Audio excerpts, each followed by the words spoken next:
Hey guys! Tonight we slip back, way back, to a world where the air tastes of dust and green sap, and the ground beneath your bare feet trembles with the footsteps of animals so huge you'd swear the earth itself is groaning. You're standing at the dawn of the Rift Valley, around 4.7 million years ago, long before roads, backpacks, or even the comforting knowledge of what breakfast is supposed to be. The sun is sliding over the horizon like a slow-moving torch, lighting up a landscape that can change your life in 2 seconds flat, mostly by ending it. And yes, you probably won't survive this, but hey, that's why we're doing it from the safety of your pillow. So, before you get comfortable, take a moment to like the video and subscribe, but only if you genuinely enjoy what I do here. And since I love seeing where you all are listening from, drop your city and local time in the comments too. Now, dim the lights, maybe turn on a fan for that soft background hum, and let's ease into tonight's journey together. You stand in the cool morning haze of the East African Rift, the air still carrying the whisper of the night's chill. The cracked ground radiates tiny threads of warmth, and the scent of wet clay and crushed vegetation rises as you shift your weight from one aching foot to the other. You don't have words, not really, but your body is a library of instincts, and every part of you is tuned to this dawn like a living antenna. Somewhere in the tall reeds, something heavy exhales, and you freeze. That is the rhythm of this world. Pause, listen, hope, repeat. A ripple of movement runs through your small band, 5, maybe 6 others, shaped much like you but with their own subtle quirks. A mother carrying an infant tucked against her side, a male with arms a little longer than average, always the first to spot a threat or a snack. A younger sibling who has a habit of tripping over roots, which is charming until something is chasing you. Paleontologists say early hominins like Australopithecus anamensis were already good at moving between forest and open ground, and right now, that skill is keeping you alive. Historians still argue whether your ancestors preferred dense woodland or more open savanna, but you don't get the luxury of choosing. You go where the food goes and where the predators aren't. The sun climbs higher, tinting everything gold. For a moment, it almost feels peaceful. You can see the escarpment walling the horizon, steep and jagged, formed by tectonic forces that are still tugging the earth apart molecule by molecule. Every distant rumble reminds you that the land itself is an animal, slow, unpredictable, and definitely not house-trained. That's your quirky fact of the morning. Sometimes earthquakes here showed up with 0 warning, knocking fruit from trees and occasionally knocking your entire group into panic mode. You'd think after a few thousand generations someone would have invented the duck and cover strategy, but nope, we're still eons away from emergency drills. Your stomach twists, reminding you that surviving sunrise is only the first chore of the day. Food is scattered across this place like a cosmic treasure hunt, designed by someone who's never had to feed a family. You stoop to sniff at a cluster of low shrubs, hoping for edible fruit, but today's offering is a faceful of bitter leaves that make your tongue recoil.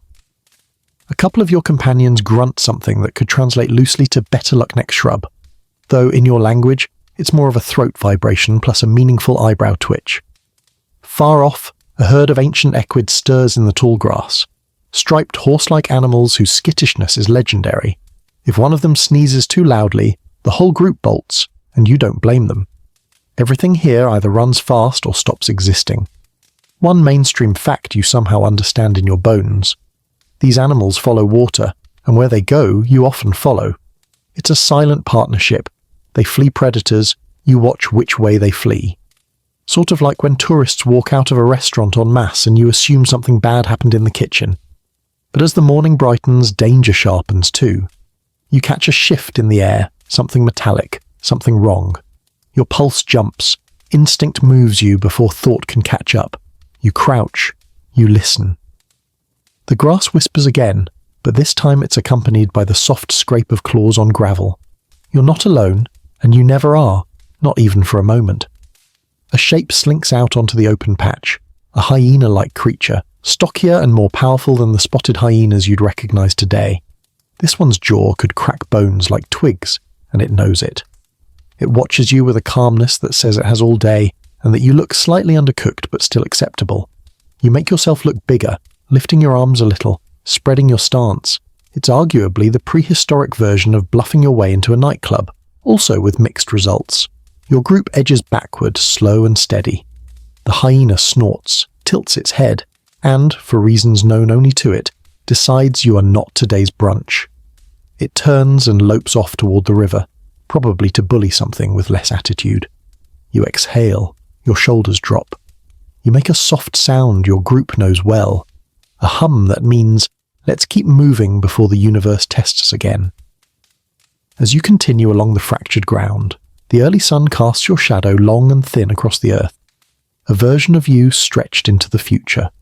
You feel the shift inside yourself, an awareness, a spark, something that makes you pause and look back over your shoulder at the fading silhouette. You don't have language for self-reflection, but the seed of that ability is there, tucked somewhere behind your slowly expanding brain case. And even though historians still argue whether early hominins experienced anything like proto-consciousness, you sense the beginnings of something, just the faintest shimmer of a mind learning to notice itself. The day is only beginning, danger is everywhere, and your feet are already sore. But you push forward anyway, because surviving this dawn means you get to meet the next one. And in this world, that is a victory worth savouring. You step forward onto the pale, cracked earth, and for the first time today, you're reminded that walking upright is still kind of new. Not brand new. You and your kin have been practicing this whole 2 feet less wobbling lifestyle for a while. But every step still feels like a conversation between gravity and guesswork. Your spine straightens in careful increments, vertebra by vertebra, as if each one is asking, are we sure about this? And you, ever optimistic, keep answering, hey, close enough. Your toes grip the soil, trying to do the job your archers will one day be far better at. You shift your weight, sway slightly, then catch yourself in a motion that's half stumble, half triumph. Walking on 2 legs is like taking off training wheels without knowing what training wheels are. But here you are anyway, lurching boldly into the open. A breeze slips across the savannah, carrying with it the warm smell of sun-baked grass and the cooler, earthier scent of the nearby woodland. You tilt your head to track it, your inner ear still figuring out how to balance this new, upright lifestyle. Historians still argue whether your species walked fully upright all the time, or mixed it with a fair bit of tree-hugging acrobatics, but today you're giving 2-legged travel your best shot, and honestly you're kind of nailing it. Except for that one moment where your foot catches on a root, and you almost invent the concept of face planting. But you recover, smoothly, mostly. Your group shuffles beside you, each member finding their own rhythm. One of the older males leads, his gait more confident, his arms swinging slightly for balance. A female just behind you adjusts the infant strapped to her hip, her body intuitively counterbalancing the shifting weight. The little one watches everything with wide eyes, probably making silent mental notes like, okay, so walk, don't fall, avoid fangs, got it. As you progress, your heel touches down first, rolling you forward onto the ball of your foot. That heel strike, so natural now that you barely think about it, is actually a pretty big evolutionary deal. It's the dawn of long-distance travel, of migration, of wandering far enough to discover new food sources instead of defending every berry bush like a territorial raccoon. One mainstream fact experts often highlight, early hominins who walked even a little more efficiently had an advantage in exploring patchy landscapes like this one.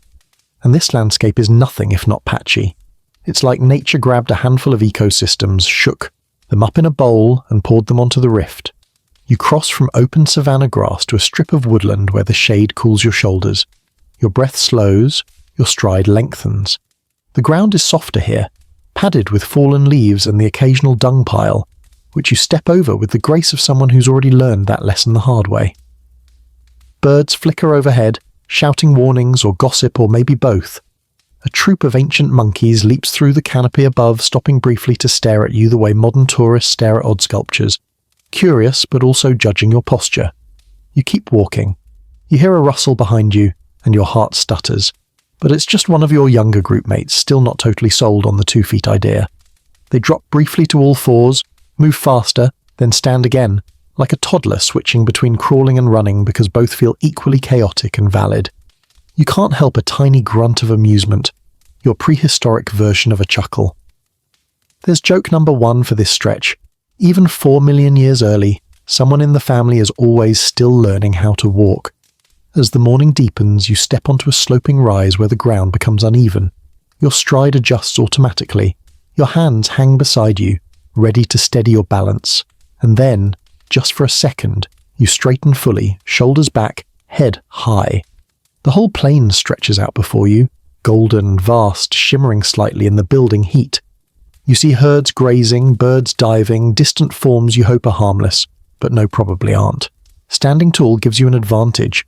You can spot threats before they spot you. That's another survival truth woven straight into your bones. Then, just to keep you humble, a tiny stone rolls under your heel, and you wobble like a shopping cart with a wonky wheel. Balance restored, you grunt to your group as if to say, "I totally meant to do that." They pretend not to notice, which is generous. As you walk, you pass a skeleton, sun-bleached, maybe a hippo or an elephant relative. The bones are huge, scattered, gnawed in places. You pause, tracing one with your fingers. A quirky tidbit surfaces in your instinctual brain. Sometimes ancient hominins collected bones not just for scavenging, but because the shapes felt useful. Tools, digging sticks, maybe even just intriguing objects. You pick up a small piece, weigh it, then drop it. Not today. Your hands prefer the stability of open balance. A shadow moves on the horizon. You freeze. But it's just a herd of ancient giraffids, shorter-necked cousins of the modern kind, ambling toward a distant grove. Their gait is smooth and rhythmic, and for a moment you mimic their steps, practicing a steadier stride. You're not graceful yet, but you're improving. This is your slow-motion training montage scored by wind and cicadas. Walking begins to feel easier, natural, almost elegant. Your group follows a long curving path cut into the earth by generations of migrating animals. You step where they stepped, feeling the ground packed and shaped by countless hooves. You're part of a larger rhythm now, one that stretches back into deep time and forward into a future you'll never see but are already walking toward. The sun climbs, sweat gathers at the base of your neck, your legs ache, but not unpleasantly. And then, your big evolutionary payoff. You spot something before the others do, a flash of water in the distance, a stream, a shimmer, a promise. You grunt softly, signaling the direction. The group perks up. You adjust your gait one more time, quickening your steps just slightly. You're still new to bipedalism, still experimenting with speed, balance, and purpose. But in this moment, moving toward water with your group at your side, you feel like your feet, your spine, your breath, and the open land all agree on something. Yes, this works. Keep going. You reach the edge of the woodland where the air warms again, and the ground opens into a patchwork of grasses, thorny shrubs, and clusters of edible-looking possibilities, though, to be fair, almost everything here looks edible right up until it isn't. Your stomach tightens in that familiar bossy way, nudging you into foraging mode. Out here, you don't get 3 meals a day. You get what you can grab, chew, and swallow before something faster decides you're the snack instead. You lower yourself into a crouch, fingers brushing the soil as you examine a plant with broad leaves. You sniff. Too sharp. You look at another. Too waxy.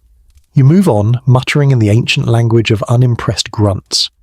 The group spreads out behind you, each member scanning for the holy grail of prehistoric survival. Something tasty and unlikely to cause immediate regret. Historians still argue whether early hominins preferred fruits over roots, but your stomach is an equal opportunity employer. You spot a cluster of small, reddish-brown fruits half hidden behind a dead log. Your heart picks up speed, not from danger this time, but from the rare thrill of maybe, just maybe, finding something edible before the baboons get to it. You pluck one, roll it between your fingers, and raise it to your nose. Sweet, earthy, promising. You open your mouth, teeth ready, then you freeze. A lizard the size of a house cat darts out from under the log and stares at you with beady contempt, like you've interrupted its Monday morning. You both sit there for a moment, each evaluating the other's commitment to this fruit stash. Then, in a huff, the lizard scampers off, probably to complain to its lizard supervisor. You let out a soft grunt that translates roughly to, "That's right, my fruit now." You pop the fruit into your mouth. The flavor hits you, tangy, slightly bitter, but definitely food. You grunt encouragement to the others, who shuffle closer to harvest their share. Before long, the group is munching quietly, the rhythmic sound of chewing blending with buzzing insects and distant bird calls. As you forage, you move toward a patch of taller grass where tubers might be hiding. Tubers are like nature's buried treasure. If treasure came covered in dirt and required you to dig with fingers that evolved mostly for climbing. You start scraping at the soil, nails quickly caked with mud. A root appears, thick, heavy, potentially delicious. You tug at it, bracing with your feet, and finally wrench it free in a move that makes you feel like a prehistoric strongman. Joke number 1 for this section. You briefly imagine flexing for your group, but since nobody has invented bodybuilding or applause, you simply hold the tuber up like a solemn trophy. Nearby, a juvenile member of your band nibbles on a leaf, makes a face, and spits it out dramatically. You respond with a soft grunt that means, "Yeah, I tried that one last week. Terrible." The two of you move on to safer options. Foraging isn't just instinct, it's shared knowledge, passed silently through observation and the natural consequences of eating the wrong thing. It's your community cookbook, unwritten but occasionally fatal. A mainstream fact bubbles at the edges of your mind. Paleontologists have found microwear patterns on early hominin teeth, suggesting diets full of fruit, nuts, and fibrous plants. And here you are, confirming that prehistoric life is basically a giant salad bar with occasional bonus crickets. Speaking of which, your gaze shifts to a patch of disturbed earth where a few insects skitter about. Protein. Crunchy protein. Not your favourite, but when hunger calls, dignity goes straight out the window. You snatch a couple, pop them into your mouth and move on quickly, before you have time to think too hard about it. The taste is nutty, earthy, slightly alarming. But hey, it's fuel. Your group drifts across the foraging area, staying close enough to signal danger but far enough to avoid competing for the same bush. A mother plucks leaves for herself while letting her child gnaw a small twig, teething on the world. Another adult flips over a rock hoping for grubs. You experiment with peeling bark, sharp, bitter, nope. You drop it. A rustle makes you freeze. You tilt your head. Not danger, just a small herd of miniature antelope picking their way toward a thicket. They move delicately, snouts twitching, ears flicking. Their presence means there's water nearby, and where there's water, there's usually more edible vegetation. You follow their direction in a slow, arcing path. On the way, you find a cluster of figs. Green, firm, not quite ripe, but still a gold mine. You reach up, plucking one after another, feeling the gentle stickiness on your fingers. As you chew, you glance around to make sure no one else claims your spot. Competition is constant, even within your group. Sharing happens, but so does strategic accidental hogging, which you excel at. Joke number 2. In a few million years, humans will invent the concept of calling dibs. Today, you simply stand very close to the good branch and pretend you don't see anyone else looking at it. A quirky tidbit enters your awareness. Something faint, instinctive, etched into the behavior of your distant ancestors. Some early hominins developed a taste for fermented fruits found on the ground, mildly intoxicating but calorically valuable. You sniff a fallen fig, detect a faint sourness, and decide, not today. You already have enough challenges without accidentally discovering the world's earliest hangover. As you move deeper into the forage zone, you spot something unexpected. Claw marks on a fallen tree, long and sharp. You inhale sharply. Those aren't fresh, but they belong to something large. Leopard, bear dog, saber cat. The marks are a reminder that while you're busy treating the savannah like an all-you-can-eat buffet, the buffet also hosts some very cranky dinner guests. You signal your group, a low hum that means caution. Everyone tightens up but stays efficient, grabbing what food they can before the risk outweighs the reward. Finally, your stomach settles. Not full, but satisfied enough that you can think clearly again. Your body relaxes, your eyes soften. The world feels a little less like a relentless test and a little more like a place you're learning to navigate with surprising success. You dust your hands on your thighs and straighten your back. Ahead, the land dips gently toward a water source you glimpsed earlier. Foraging time is over. Now comes the next challenge in the endless cycle of prehistoric life. You take a final look at the fig tree you quietly claimed. Remember this spot. You'll be back. You ease downhill toward the glimmer you spotted earlier, the faint promise of water shining between reeds and scattered stones. The air changes as you move, thickening with humidity, and the earthy scent of mud baking under the rising sun. Your throat tightens in anticipation. Water is everything out here. Food pathways, migration cues, predator magnets, and your one-shot chance to wash down the questionable figure 20 minutes ago. But as soon as the marshy ground softens beneath your feet, your instincts flare. Water never comes alone. You stop at the tree line, crouch low, and scan the terrain the way your ancestors have practiced for thousands of generations. The land dips into a narrow channel carved entirely by seasonal streams, sometimes a gentle trickle, sometimes a roaring force that sweeps away everything from uprooted trees to overconfident hominins. Historians still argue whether early hominins preferred these broad, muddy waterholes or narrower river bends that offered better visibility. Today, you prefer whichever one doesn't contain teeth. You creep forward a few steps, placing your feet carefully on firmer patches of ground. The cracked mud squelches softly, each sound swallowed by the drone of insects. A few storks pick their way through the shallows, stabbing at fish with cool indifference. Good sign. If something huge were lurking beneath the surface, these birds wouldn't be so chill, unless they're unusually brave, or unusually foolish. Hard to tell with birds. Your group fans out around you, forming a loose semicircle. No one rushes in. Even the juveniles, usually one enthusiastic yelp away from disaster, sense the tension.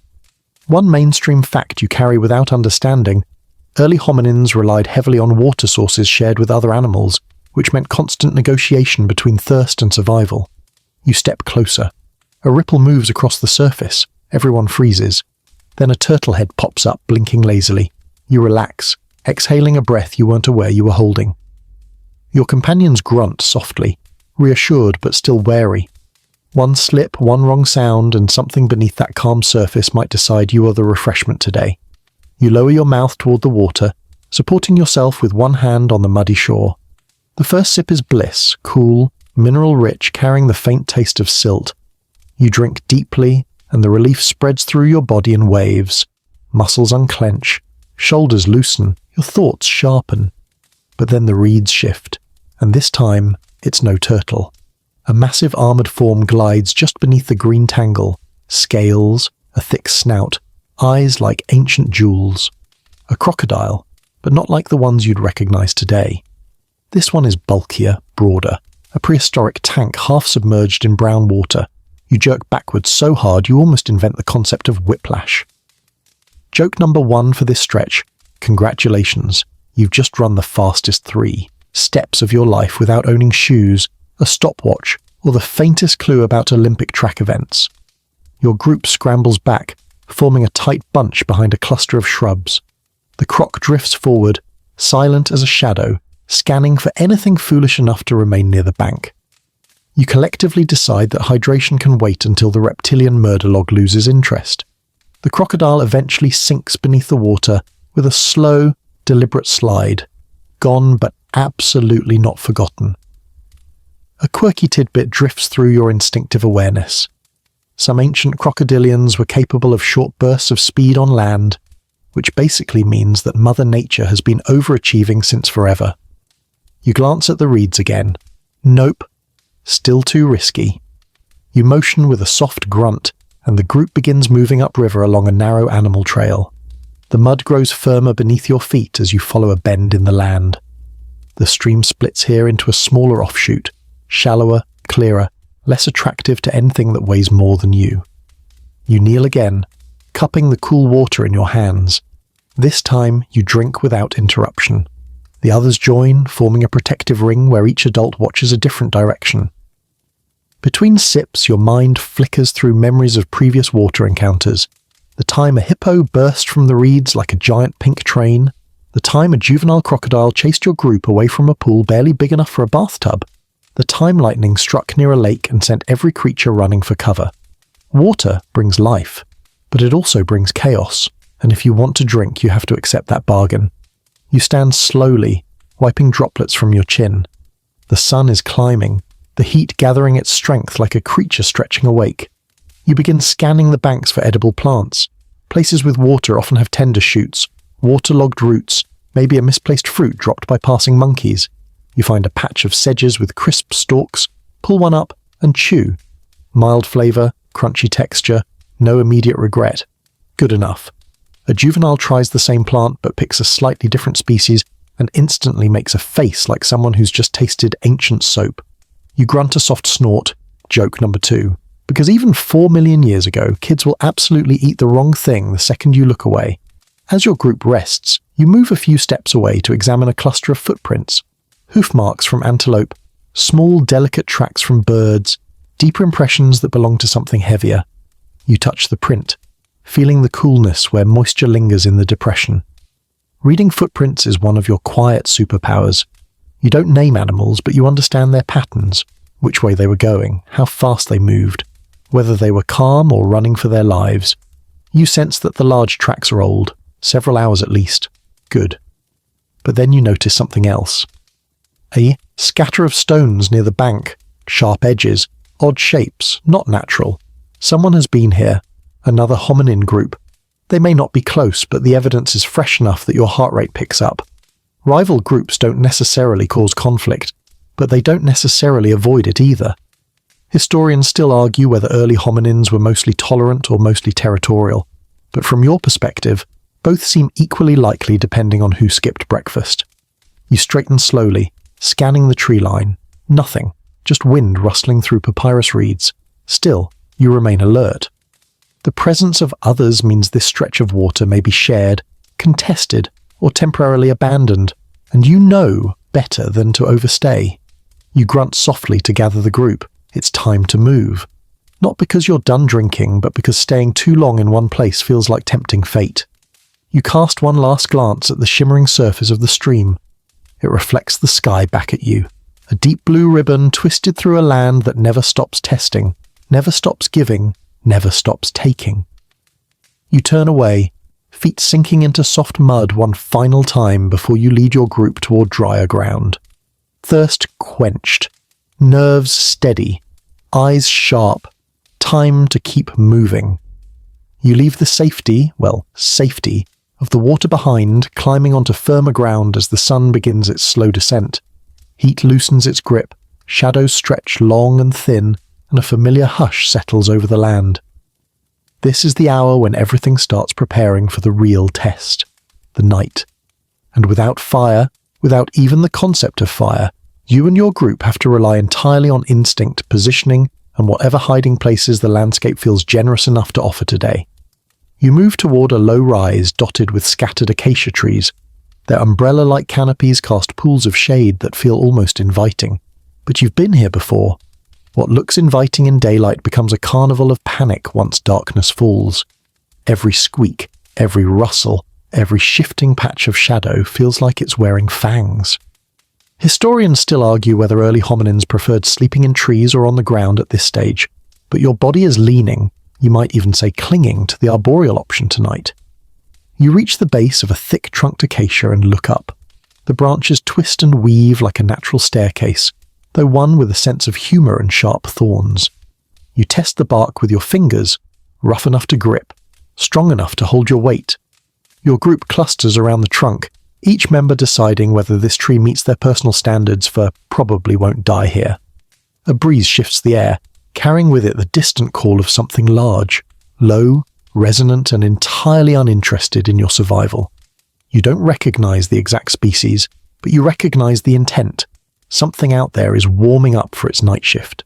Joke number 1 for this section. If prehistoric predators had work schedules, their bosses would have fired them for enthusiasm. You begin climbing. Your hands grip first, then your toes find narrow holds. It's not elegant. Your arms are still stronger than your legs, but you move with a steady rhythm. This is an old skill, one your ancestors practiced long before the savannah lured you out onto open ground. Your back flexes, the tree sways slightly under your weight, and for a moment you feel almost comfortable. Almost.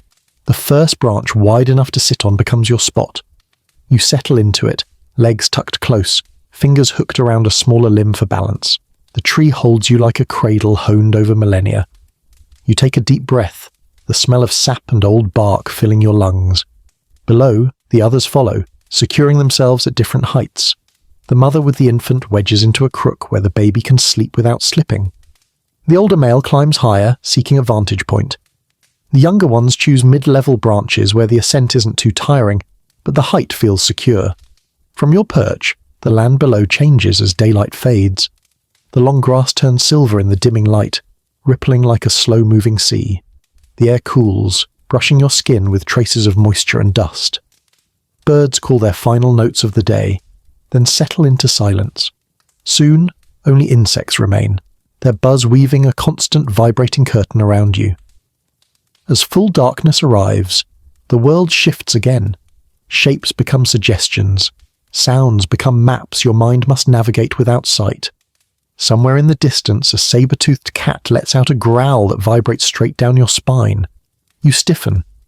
Luckily, the sound is far away, but still close enough to remind you why trees are your best friends tonight. A mainstream fact you somehow embody. Many early hominins retained strong climbing abilities, even as their bodies adapted to walking on two legs. Nights like this are the reason. You tuck yourself deeper into your chosen nook, curling your arms around your torso against the rising chill. The temperature drop is fast out here. Deserts have nothing on prehistoric savannas after sunset. You breathe slowly, adjusting to the dark. Your ears take over where your eyes fade. A rustle below, you freeze. Not predator, just a porcupine dragging its quills through the brush, snuffling for roots.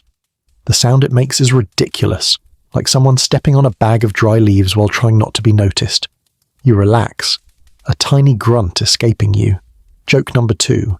In a world full of terrifying creatures, the porcupine is basically the universe's apology gift. Minutes pass. Hours, maybe. Time blurs when all you can do is cling to a tree and hope nothing climbs after you. But then something unexpected happens. A soft, rhythmic vibration. Not growling, not footsteps. Thunder? You tilt your head. No. Frogs. Lots of them. Croaking from the marsh you visited earlier. Their chorus echoes across the plain, turning the dark into something a little less lonely. It's strange comfort, but it works. You shift your weight, careful not to snap a branch. Below, one of your companions snores lightly, an uneven huffing pattern that makes you roll your eyes. Even without language, you silently judge them for sleeping so easily, while your nerves are hosting a midnight fitness class. A quirky tidbit stirs in your instincts. Some ancient predators avoided thorny trees at night because the sharp points irritated their paws and bellies. That's why acacia branches, despite their ability to stab you in inconvenient places, are an excellent sleep choice. Nature, hurting you for your own good since forever. Your eyes grow heavy, but then another sound. Soft, close, too close. You hold your breath, body stiffening, leaves rustle just beneath your branch. A shape moves through the undergrowth, a civet, small and slender, sniffing for insects. It stops, looks up at you, blinks as if judging your choice of seating, and continues on. You exhale in relief, heartbeat calming again. Slowly you let your shoulders relax. Your grip loosens just enough for comfort, but not enough for danger. The night thickens around you, a deep velvet that presses softly against your skin. Above, the stars blink awake. You don't understand them, but you feel their quiet pull, the distant ancient light watching over a world still raw and wild.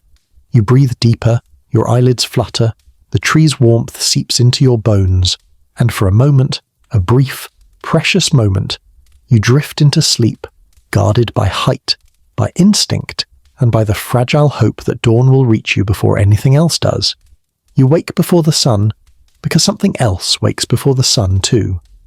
A deep, low vibration rolls across the plain, not loud, but heavy, the kind of sound that gets into your bones before your brain even has time to translate it. Your fingers tighten automatically around the branch. Your breath hitches.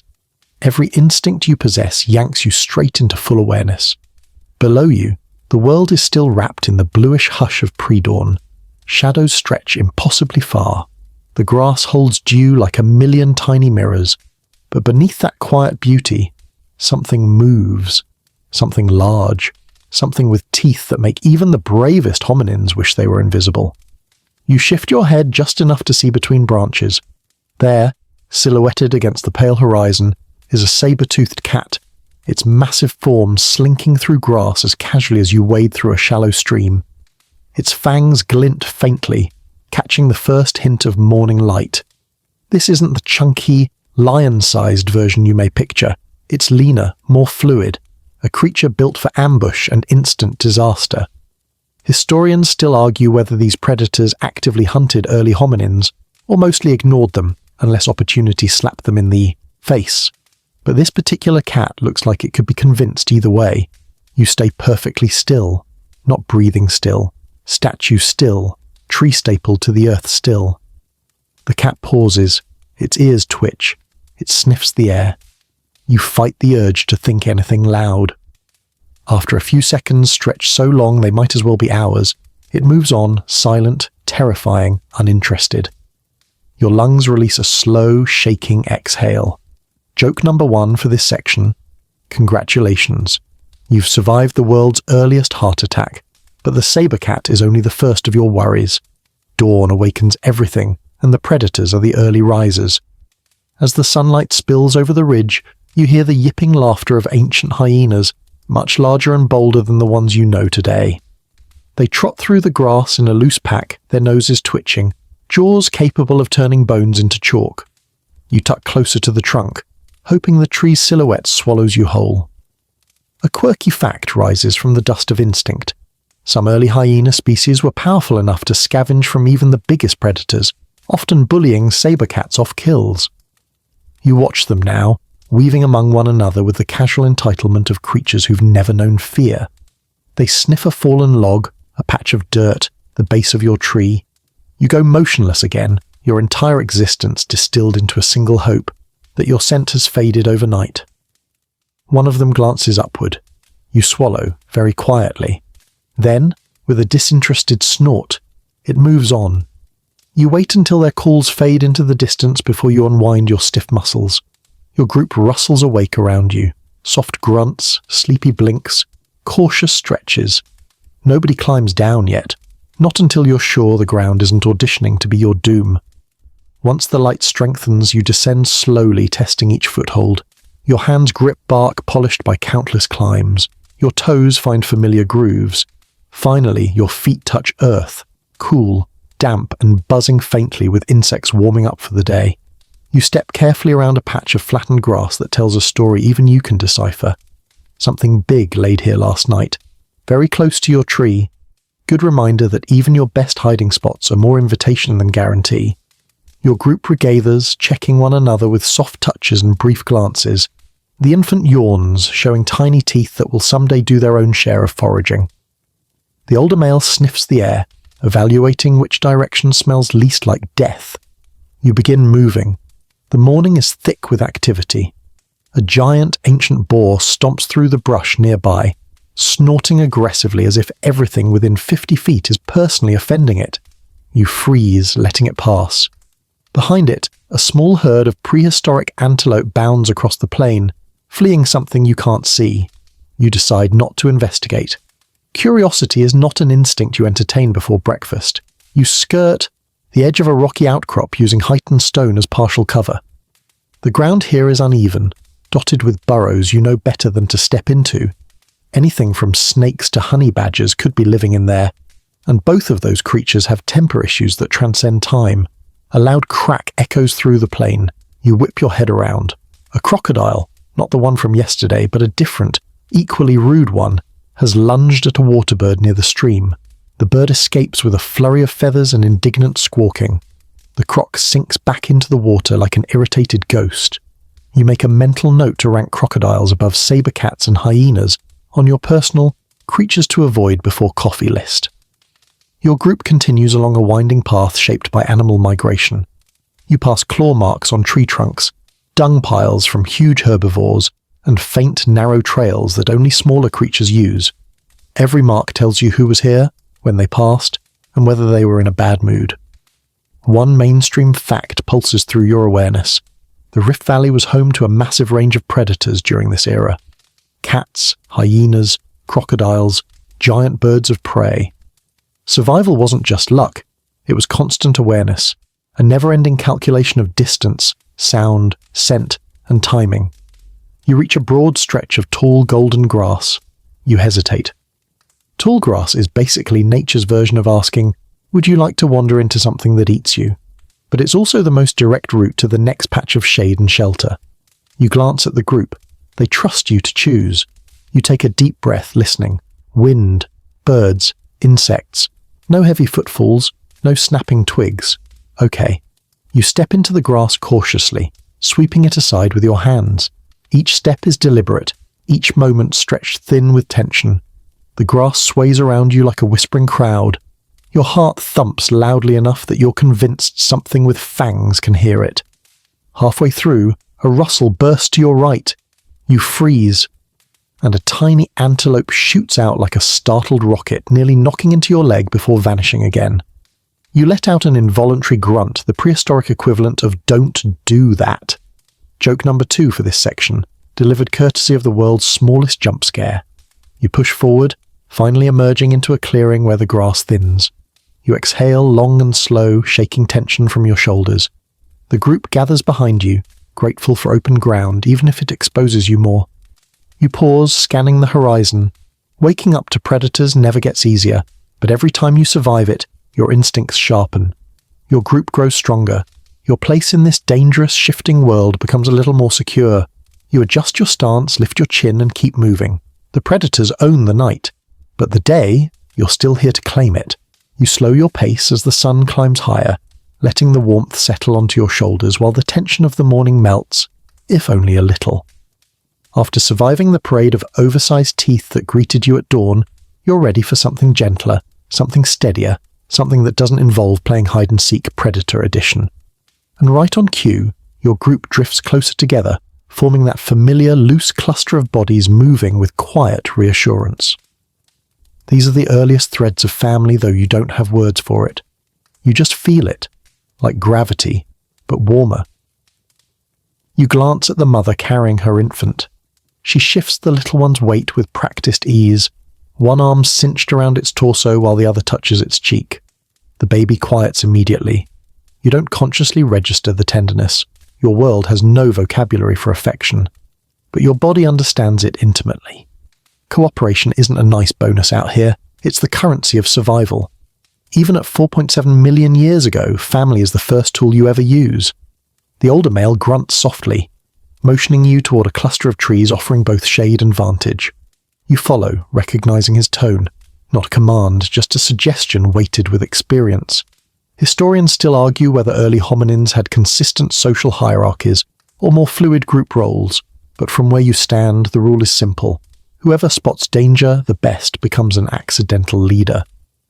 You reach the trees, sinking down onto a patch of cool earth beneath a broad fig canopy. The shade wraps around you like a soft blanket, easing the heat beating down from overhead. The younger members of your group shuffle closer, one flopping down beside you with such dramatic exhaustion that you almost grunt laugh. Joke number 1 for this section. Apparently, even 4 million years ago, "I'm tired" is a full-body performance. As you rest, another sound rises.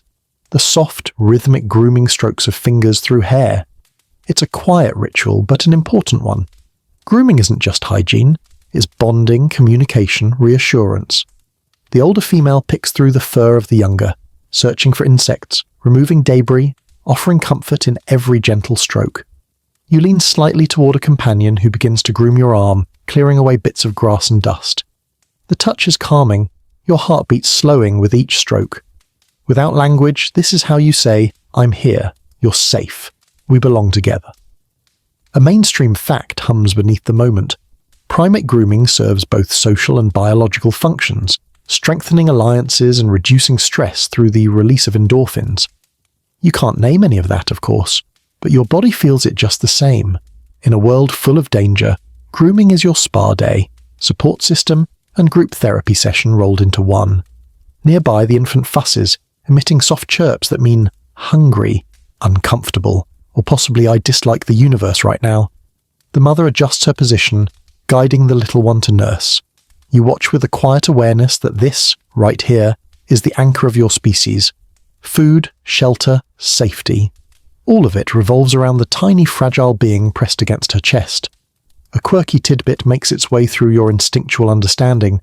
Some ancient hominin mothers likely nursed for far longer periods than modern humans, sometimes up to several years because stable food sources for infants simply didn't exist.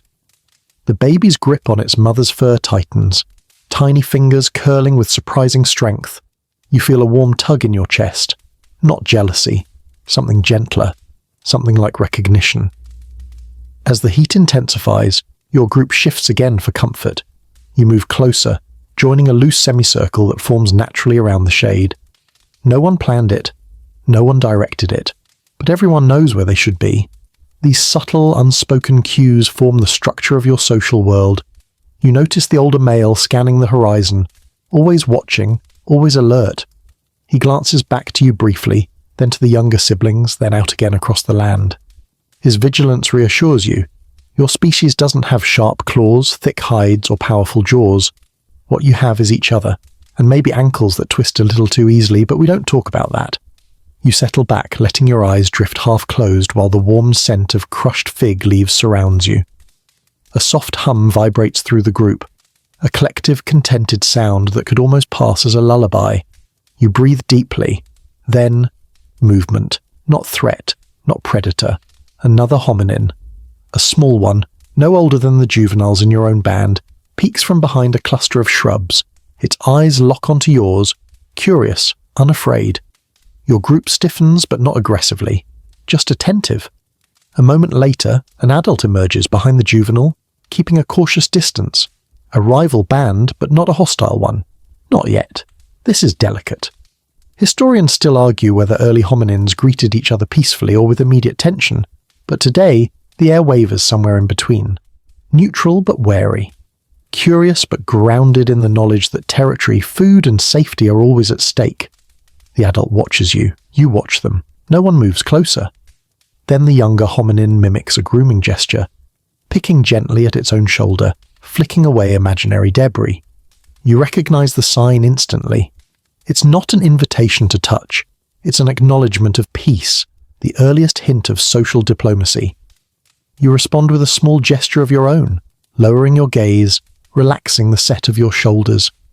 Not submission, just non-threatening. The two groups remain in this fragile balance for several long breaths.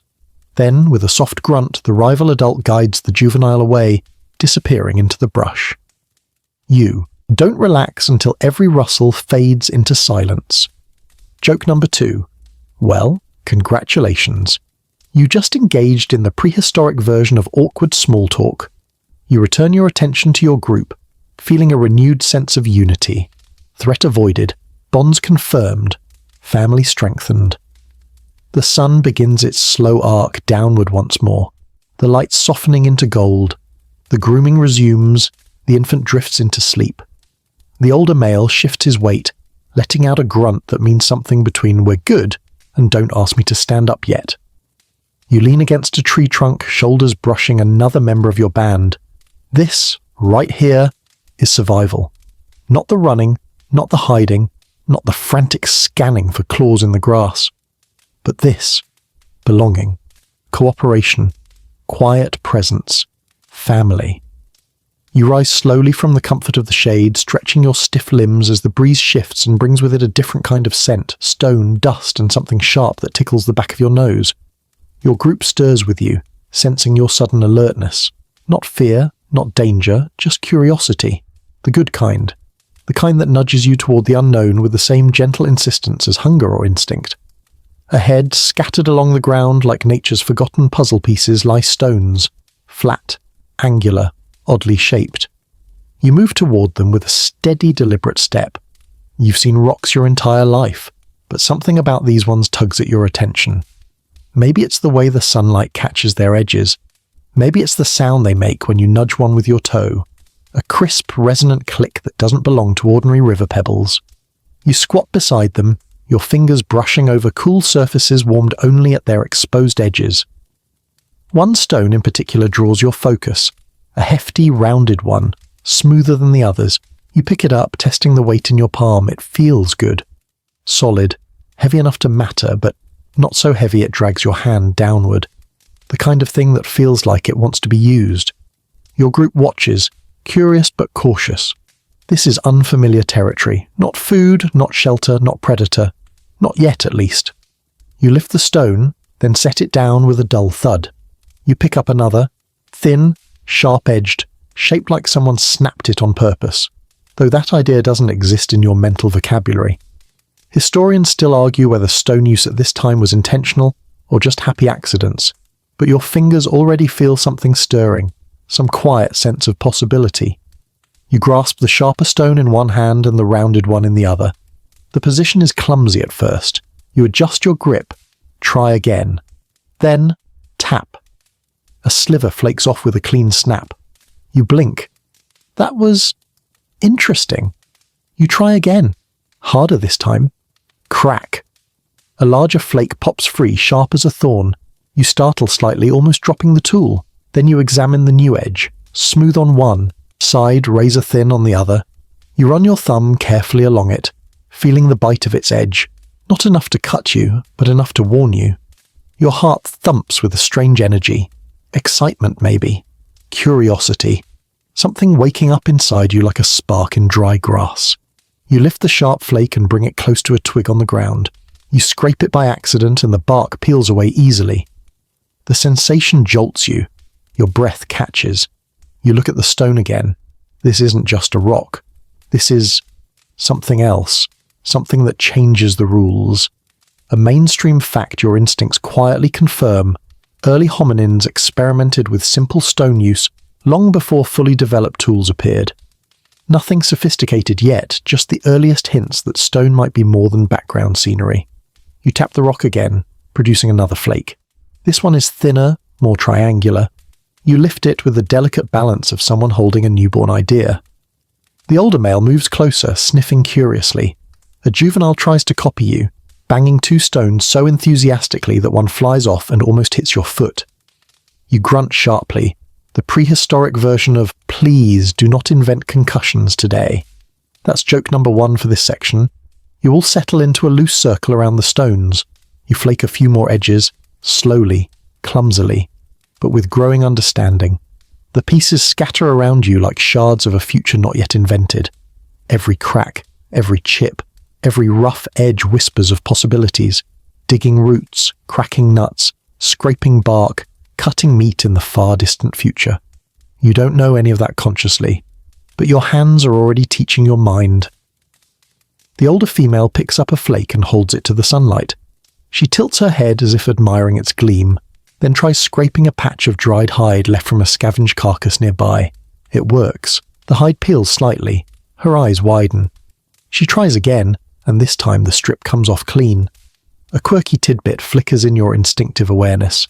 Long before complex tools existed, early hominins may have used naturally sharp stones to help with tasks like stripping bark or preparing plant fibers.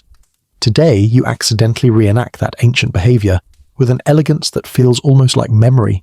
You continue experimenting, switching between stones, turning them in your hands, learning weight, balance, angle. The youngest juvenile, inspired beyond reason, grabs a large stone overhead and attempts to smash it against another, only for the stone to rebound and nearly knock them backward into a bush.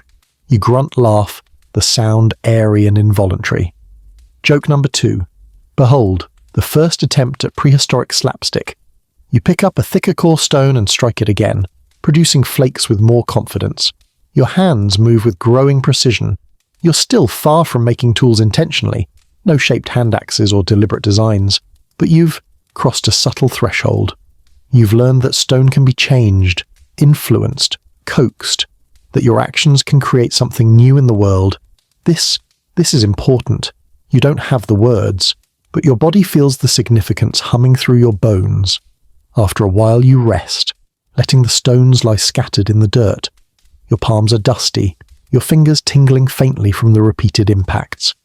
The group settles beside you, each member holding or poking at a stone as if rethinking every geological assumption they ever had. The breeze picks up, the sun shifts, you stand. But before moving on, you glance once more at the stone tools. Primitive, accidental, promising. You can't know it yet, but this simple curiosity will someday carve the path to fire, hunting, shelters, and entire civilizations. For now, though, it's enough to feel something new flicker awake inside your chest. You walk away with your group, leaving a scatter of flakes behind, your first quiet mark on the world. You move on from the scatter of stone flakes, carrying with you that strange, lingering alertness, the feeling that your hands did something new today, something that stretched the edges of your world just a little. But novelty won't fill your stomach. Curiosity may spark your brain, but hunger drives your feet, and right now, hunger has tightened into a sharp, insistent knot in your belly. So you walk. The sun has crept higher, warming the air until it shimmers above the grass. Your group spreads out instinctively, not to wander, but to widen your senses. You've switched from foraging mode to something riskier, something prickling with tension. Scavenging. Not hunting. Your species isn't quite built for that yet. But taking advantage of what other scarier creatures leave behind, that's within reach. Maybe. With luck and questionable judgment. A faint scent catches your attention. Sweet, metallic, unmistakable. Decay. It drifts on the breeze, tugging at your nostrils like a beckoning finger. You stop, sniff again. The wind carries the smell from the west beyond a patch of low scrub and hardened dirt. You glance at the older male. He sniffs the air too, his eyes narrowing. Without a sound, he shifts his weight toward the scent. The group follows. You weave through brittle shrubs, stepping carefully over cracked earth that crunches underfoot. The smell grows stronger, richer. Your pulse picks up. Not fear, not yet, but anticipation threaded with dread. Scavenging is a gamble. Sometimes you find a feast, sometimes you find the thing that made the feast. A shadow circles above, a huge bird, vulture-like but bulkier, older, wearing the ancient world's version of a professional scavenger's badge. It dips its wings, spiraling toward a clearing ahead. You exchange glances with your group. Where the great birds fly, fresh kills lie. Historians still argue whether early hominins relied heavily on scavenging or only used it, opportunistically, but your feet are already crunching forward, drawn by instinct older than memory. You slow as you approach the clearing, crouching low. Your heartbeat accelerates. The smell now is potent enough to taste. Iron, musk, rot. A cluster of thorn bushes partially obscures the view, but between their branches you see it. A large antelope-like body sprawled across the ground, sides torn open. Fresh, very fresh. You creep closer, staying low. The carcass is still warm. Steam rises faintly from its wounds. Your nostrils flare. Food. Real food. Dense. Rich. Rare. You lick your lips without realizing it. Then you freeze. Tracks. Huge tracks. Paw marks pressed deep into the dust. Claws etched clearly at the tips. The kill belongs to a predator and not a small one. A saber cat, maybe. Or one of those hulking hyenas with jaws designed by some overachieving cosmic engineer. The prints circle the carcass, then vanish into tall grass. You swallow. Your group gathers behind you, shifting nervously. No one steps forward yet. Scavenging requires timing. Perfect timing. Take food too soon, and you risk becoming part of the meal. Wait too long, and the vultures strip it clean. You inch toward the carcass, sniffing for signs of the predator's return. No fresh scent trails. No recent disturbance. Maybe it left. Maybe it ate its fill and wandered off to nap, digest, or terrorize something else. You crouch beside the carcass and poke its hide with a stick. Firm, not stiff yet. Safe enough. Maybe. You make the first move. With a quick jerk, you grasp a strip of exposed muscle and tear a mouthful free. Warm juice hits your tongue. Metallic, earthy, and embarrassingly delicious. Your body reacts instantly. Energy surges through your limbs. Your mind brightens. Your hunger roars awake in triumph.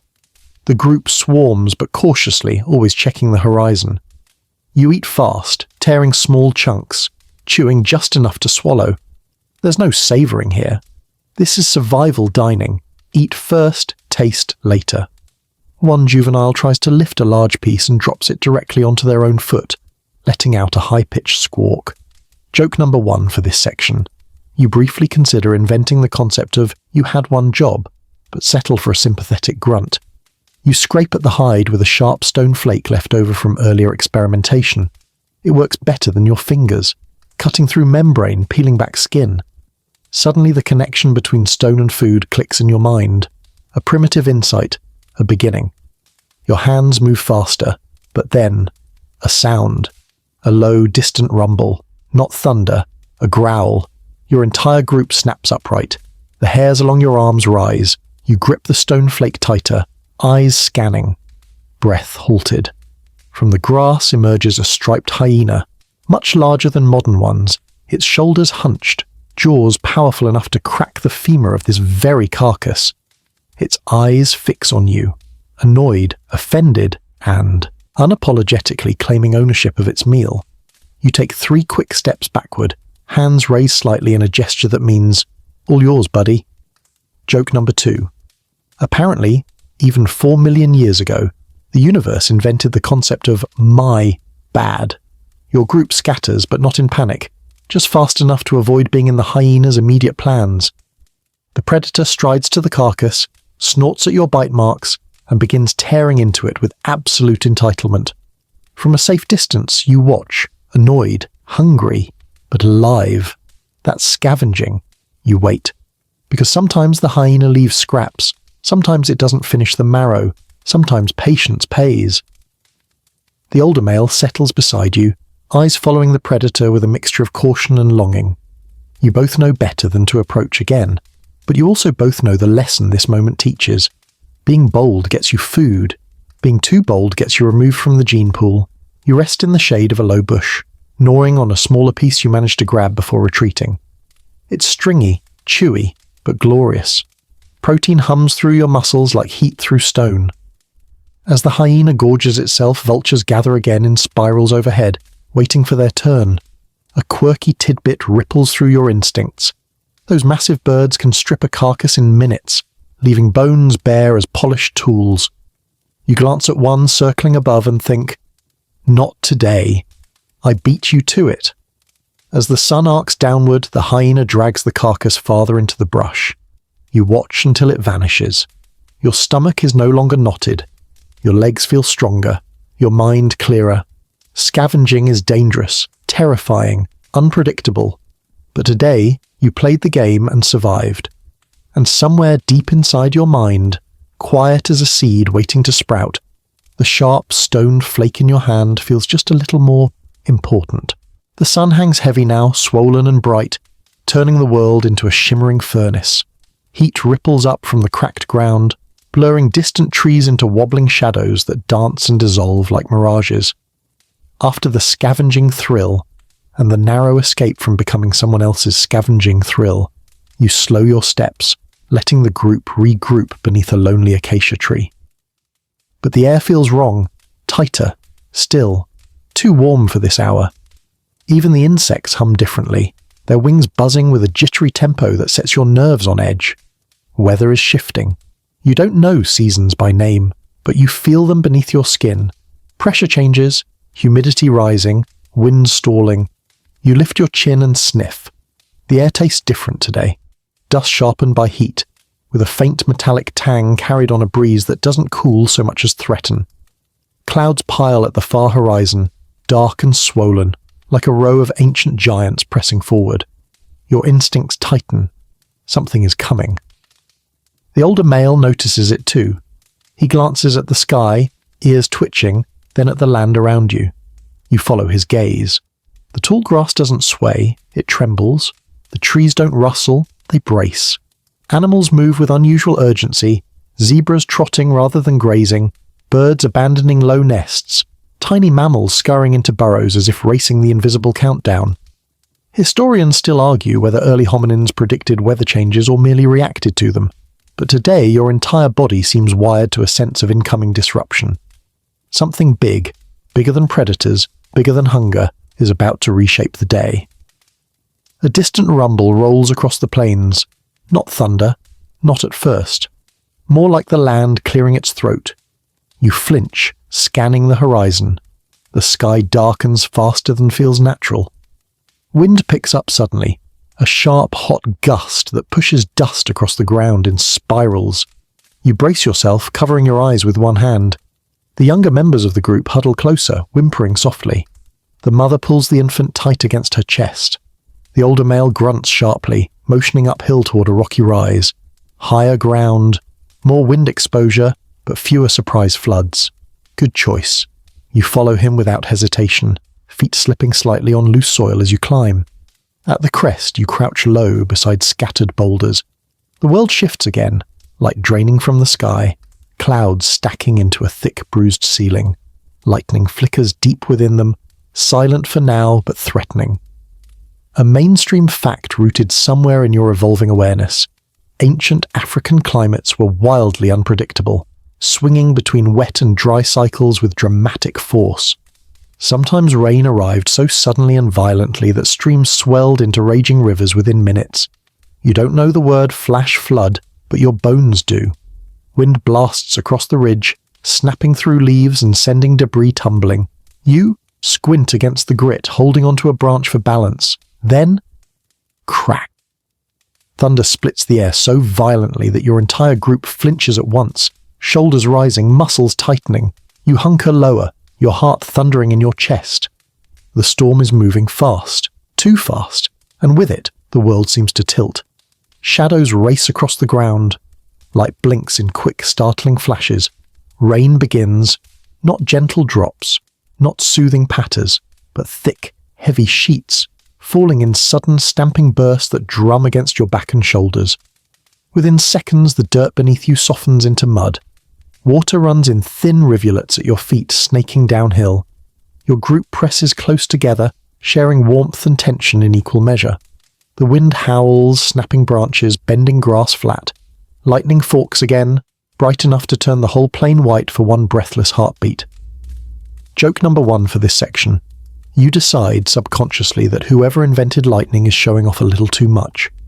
As the rain intensifies, visibility shrinks. The world becomes a blur of grey streaks and strobing light. You cling to the rock beside you, feeling the cold seep into your skin. The infant cries, its small voice nearly swallowed by the storm. The mother wraps her arms tighter around it, shielding its head with her own body. A sudden roar echoes from the plain, water rushing, fast and furious. You can't see it, but you know it's there. A temporary river forming where dry ground existed moments ago. The lowlands below flood readily, pooling into swirling brown channels that swallow grass and dirt alike. You breathe faster, overwhelmed by the sheer force of the storm. You aren't built for this. None of your predators are speaking up now either. The storm is stronger than any set of claws. A quirky tidbit flickers through the ancient instinctive memory of your species.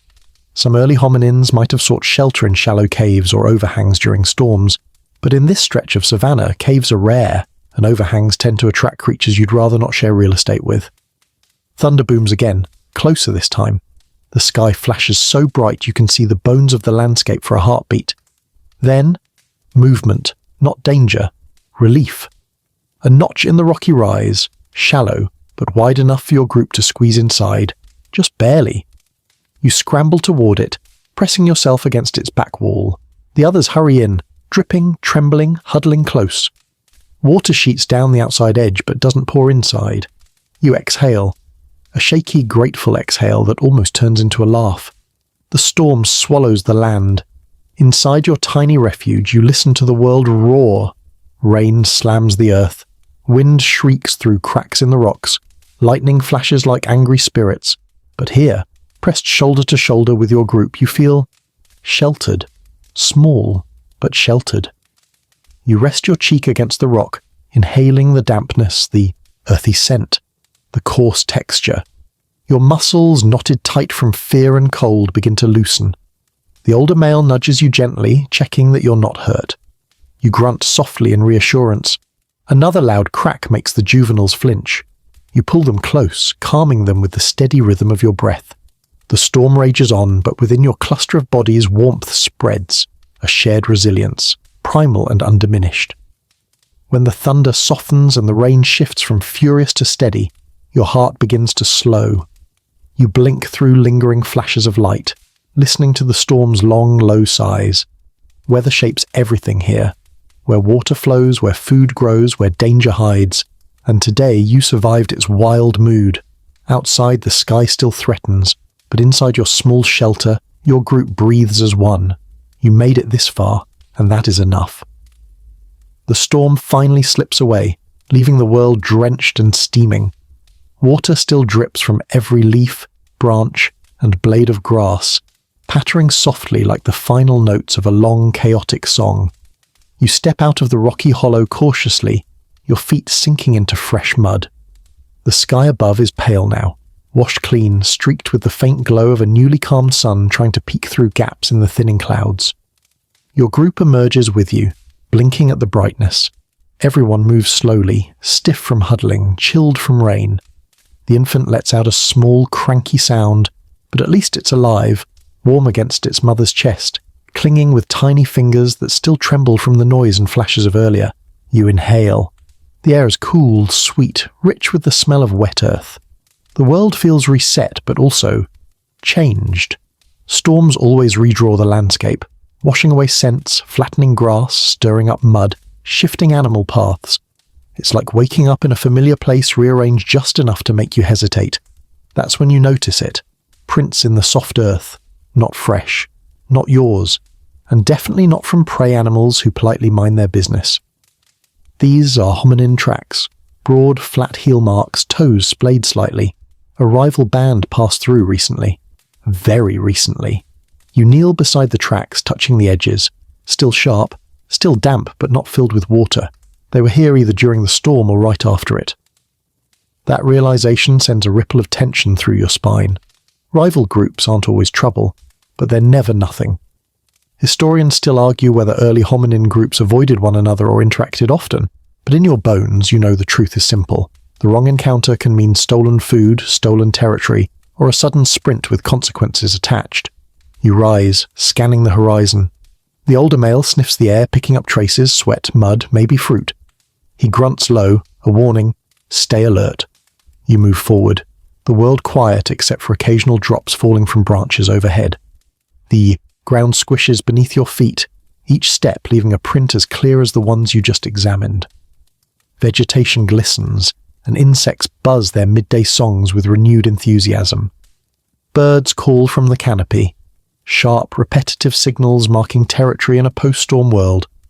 You follow a narrow path etched by passing animals, hoofprints, paw marks, a few delicate bird tracks. Then you see more human-like prints leading toward a stand of trees with low branches and thick undergrowth. Your group tenses, and then you see them. 2 figures, one adult, one juvenile.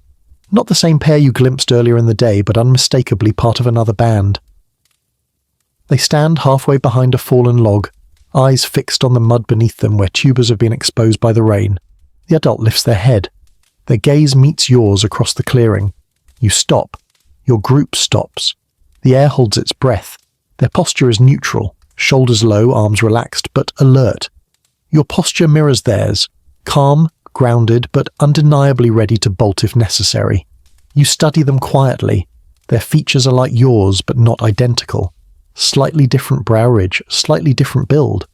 Not strangers in the sense of another species, but strangers enough that you know the difference. You take one step forward, slow, deliberate. The adult does not retreat. Instead, they shift to the side, giving the juvenile space to tug at the tubers more easily. A small sign, but meaningful. They're prioritizing feeding their young, not chasing you off. This is good. You lower your gaze, then let your shoulders relax just enough to signal neutrality. A tiny gesture, but these early cues shape survival. The juvenile stops digging long enough to stare at you with open curiosity. They tilt their head, sniff the air, then mimic your earlier motion. Shoulders relax, chin dips slightly. A spark runs through you. Not shock, not recognition exactly, but a sense of connection, like looking in a very ancient mirror. Then the winds shift. A scent rides on it. Sharp. Animal. Wrong. Not hyena, not cat. Something larger. You lock eyes with the other adult again, and in a single synchronized glance you both know something dangerous is approaching. The underbrush quivers behind them. A low growl rolls through the wet air. The juvenile freezes. The adult stiffens. Without thinking, you grunt sharply. Not to threaten, to warn. The adult grabs the juvenile by the arm and pulls them toward a tree with low branches. You gesture for your own group to climb the nearest trunk. The older male scoops the youngest and pushes them upward. You follow quickly, heart pounding. A massive shape bursts from the brush, a bear dog, one of those ancient predators with long snout, thick neck and jaws built like twin sledgehammers. It swings its head left and right, sniffing furiously, agitated by the storm, hungry from the night, and irritated by the scent of too many creatures in one place. Both groups cling to trees on opposite sides of the clearing. The bear dog sniffs along the fallen log where tubers lie scattered. It snorts, disappointed, then paces toward the nearest trunk. Not yours. Theirs. The juveniles squeak softly, clutching their tree. The adult presses themselves against the trunk, muscles rigid. You feel your heart slam against your ribs. Then, without fully understanding why, you do something instinctual. You rattle the branches above your head. Loudly. Leaves shake. Twigs snap. You grunt sharply, repeatedly. The prehistoric version of, "Hey, angry noise machine over here." The bear dog jerks its head toward you, startled. You freeze, hoping you haven't made the world's earliest fatal mistake. Then the older male beside you joins your display, stamping a branch with his foot, shaking another. Your collective noise draws the predator's attention long enough for the other adult to hoist the juvenile higher, out of reach. The bear dog snarls at you, but the shift in energy distracts it. It circles once more, then, mercifully, turns toward the distant brush, lured by something only its nose can decipher. The predator slips away. Silence returns. Long, fragile silence. You remain in the tree until the wind shifts again, carrying no scent of danger. Then you descend slowly. The rival group does the same. For a moment, both groups stand on the ground again. The other adult looks at you. You look back. No threat, no challenge, just acknowledgement. A shared survival, a shared moment, a shared ancient truth. Even rivals sometimes need each other. Joke number 1 for this section, delivered silently in your mind. Teamwork makes the prehistoric dream work. The juvenile gives a small chirp. Curiosity, gratitude, or simply nerves releasing. The adult guides them away, slowly, peacefully. Your group watches them vanish into the dripping forest. A quirky tidbit whispers in your instincts. Even loosely related hominin groups probably interacted occasionally, sharing space, resources, or even brief cooperation when needed. You stand quietly in the clearing, breathing the damp air. The storm changed the land. The predator changed the moment.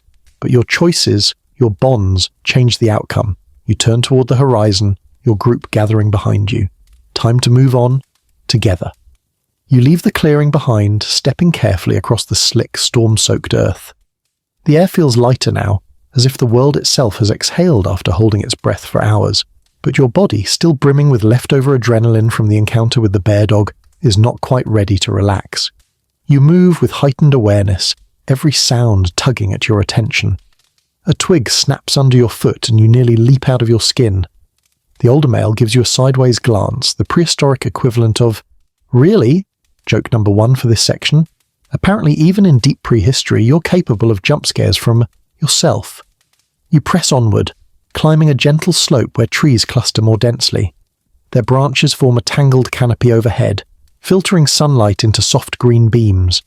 The storm has left droplets clinging to every leaf, and as a breeze stirs through the canopy, they fall around you in a glittering drizzle. The ground is softer here, cushioned by damp leaves and decaying wood. It smells warm, earthy, almost comforting. This is familiar ground. The trees feel older, thicker, closer together. A transition zone. You sense it before you realize it. You're entering woodland again, a place where your species still feels an ancient pull.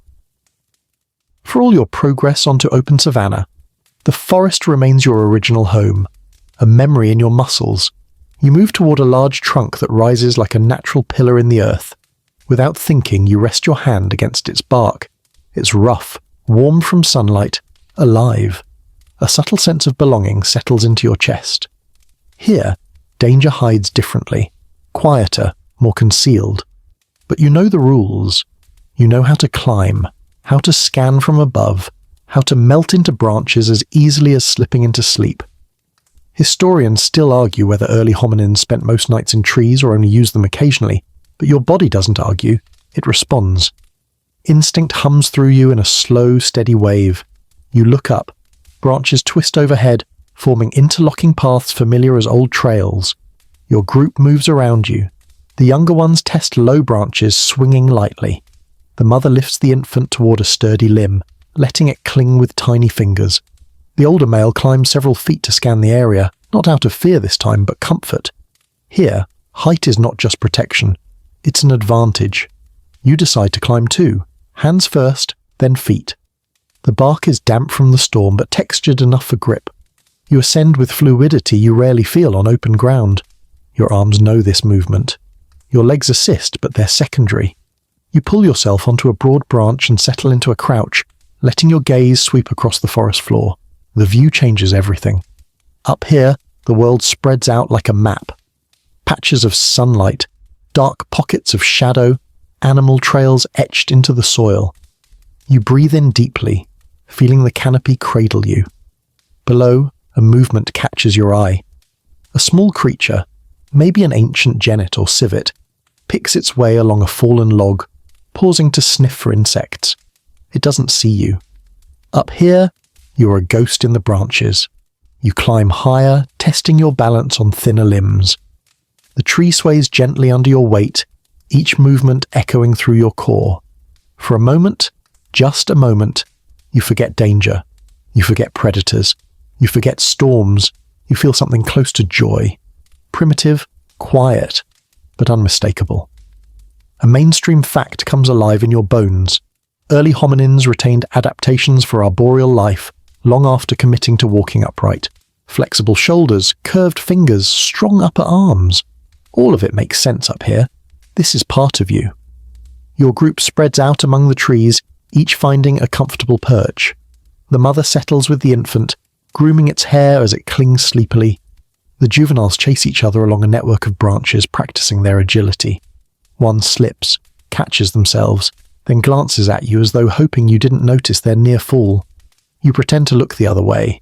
Everyone deserves to save face, even in the Pliocene. As you sit on your branch, a new sound reaches you. A distant smacking, cracking rhythm. Not thunder, not claws, something tapping wood. A woodpecker-like bird hops into view on a nearby trunk, stabbing its beak into bark to reach insects beneath. It cocks its head, staring at you with one round, unimpressed eye, before returning to its work. A quirky tidbit slides into your awareness. Such birds may have helped early hominins locate edible grubs by revealing where insects hid. You tilt your head, watching it, wondering if you should search beneath the bark yourself. You decide, maybe later. For now, you shift into a more comfortable position, legs dangling slightly, watching the forest breathe. Leaves whisper in the breeze. Sunlight flickers across your skin. Your heartbeat slows. You run your fingers along the branch, feeling its texture.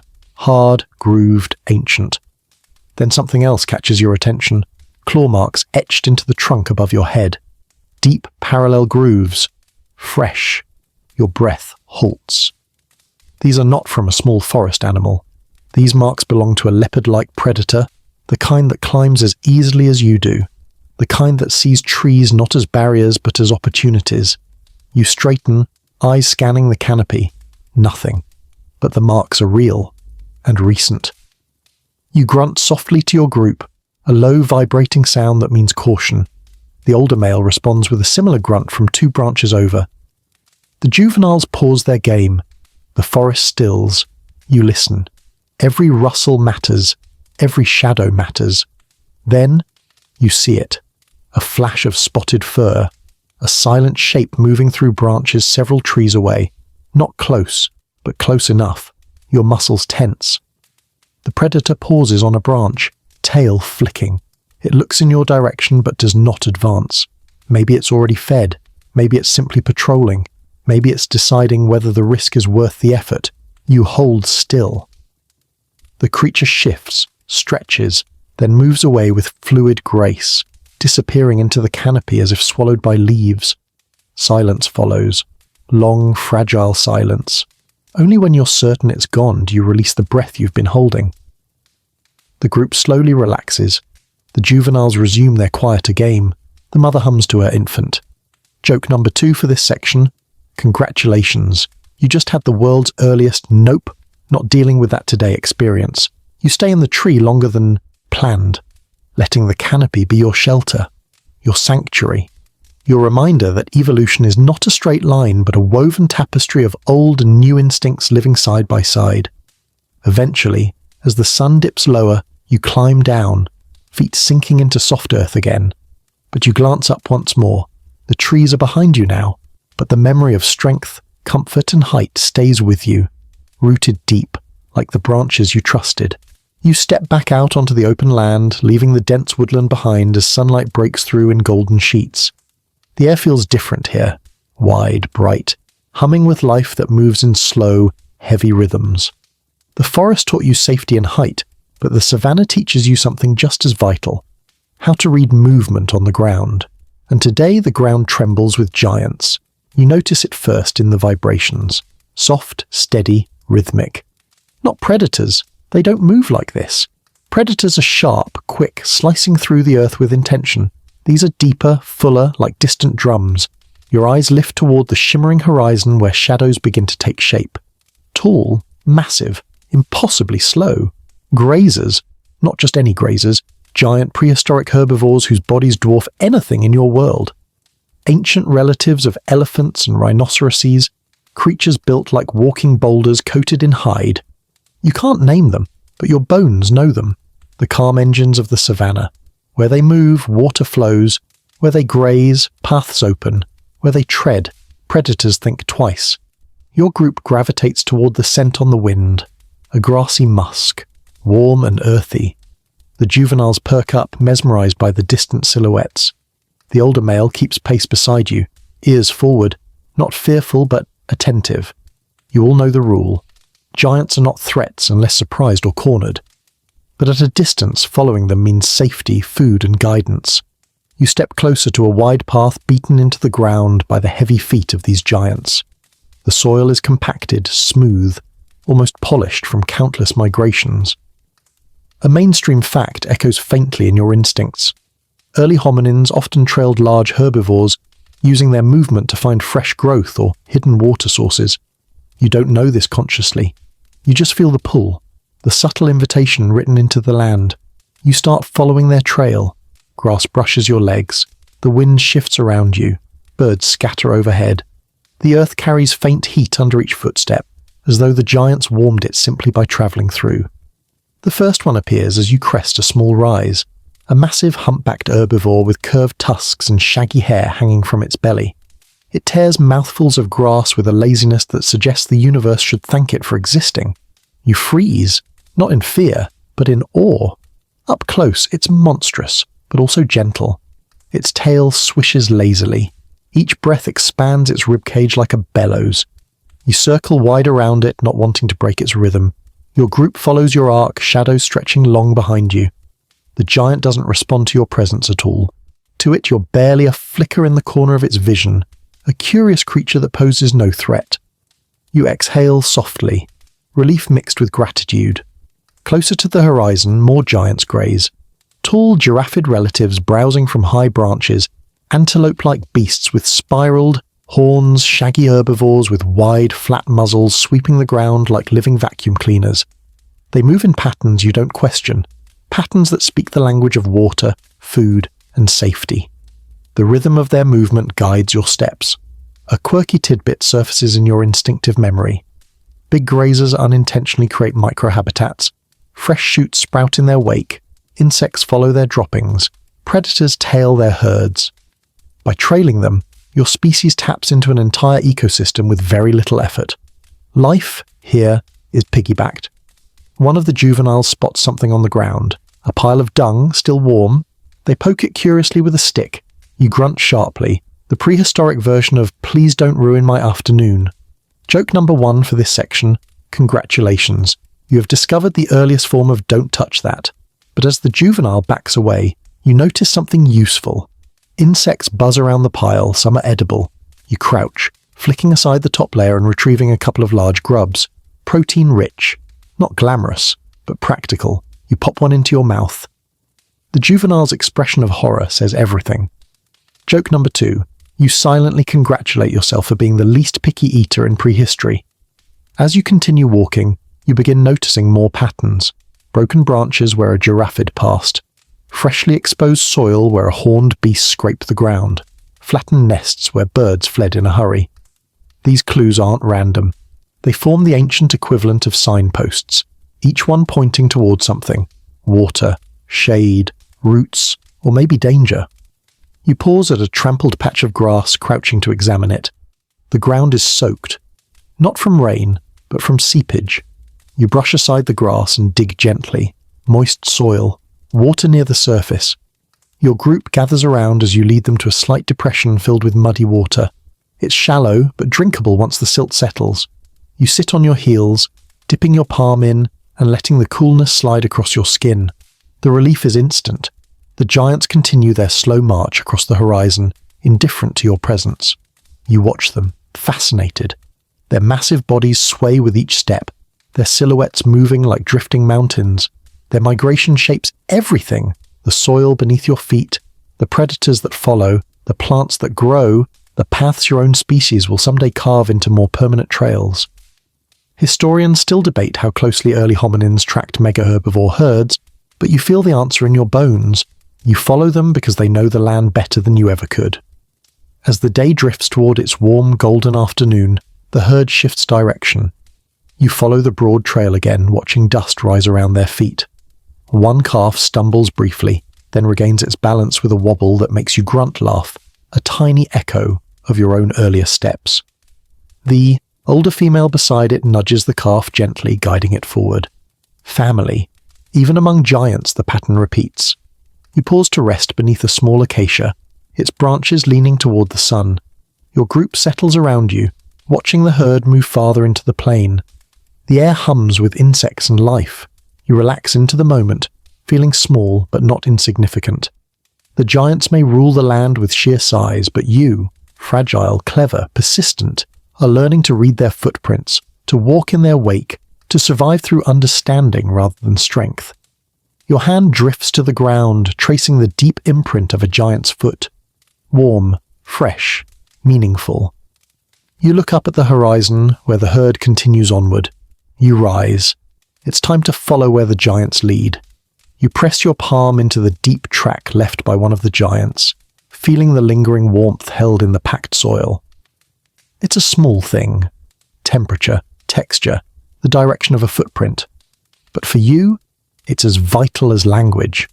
Without words, without maps, without memory beyond instinct and lived experience, you read the earth itself. And right now, the earth is whispering. You straighten slowly, eyes narrowing as the breeze carries a different story. Moisture, faint but present.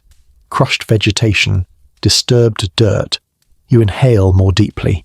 Something in the distance is alive with possibility. Not danger, not immediately. Not food, not obviously. Something subtler, something calling you to pay attention. Your feet move before you consciously decide on a direction. You drift down a gentle slope where the grasses grow taller and more varied. The stems brush against your hips in soft sweeps, releasing scents as they bend. Sweetness from seed heads, dryness from brittle stalks, sharp herbal notes from plants you avoid because your stomach once strongly insisted they were terrible choices. Your group follows, not because they understand where you're going, but because you seem like you do. Historians still argue whether early hominins had designated scouts or navigators, but today your senses lead the way. You step lightly, not in fear, but in attunement. The land feels alive beneath your feet, guiding you like a slow-moving river of signs. You crouch and touch the soil. It's damp, not from the storm now past, but from something deeper. You dig your fingers just below the surface. Coolness pulses upward, a seep. Water close to breaking through. This matters. You grunt softly to your group, a low sound that alerts them without alarming them. They gather around you, sniffing, touching the earth with curious fingers. The older male taps the soil with a stone, listening to the hollow thud that confirms what you sensed. Water runs beneath this patch. Not enough for a stream, but enough to keep plants thriving when other areas dry out. You stand and look around for visual clues. Not far uphill, a patch of dark soil, richer, softer. This usually means roots, tubers, bulbs, the quiet hidden foods that turn survival into possibility. You walk toward it, brushing aside grasses with your hands, feeling for subtle dips and rises, and that's when you see it. A faint depression, barely noticeable unless you know how to look. The grasses lean inward, weighed down by a creature's passage, something small, careful.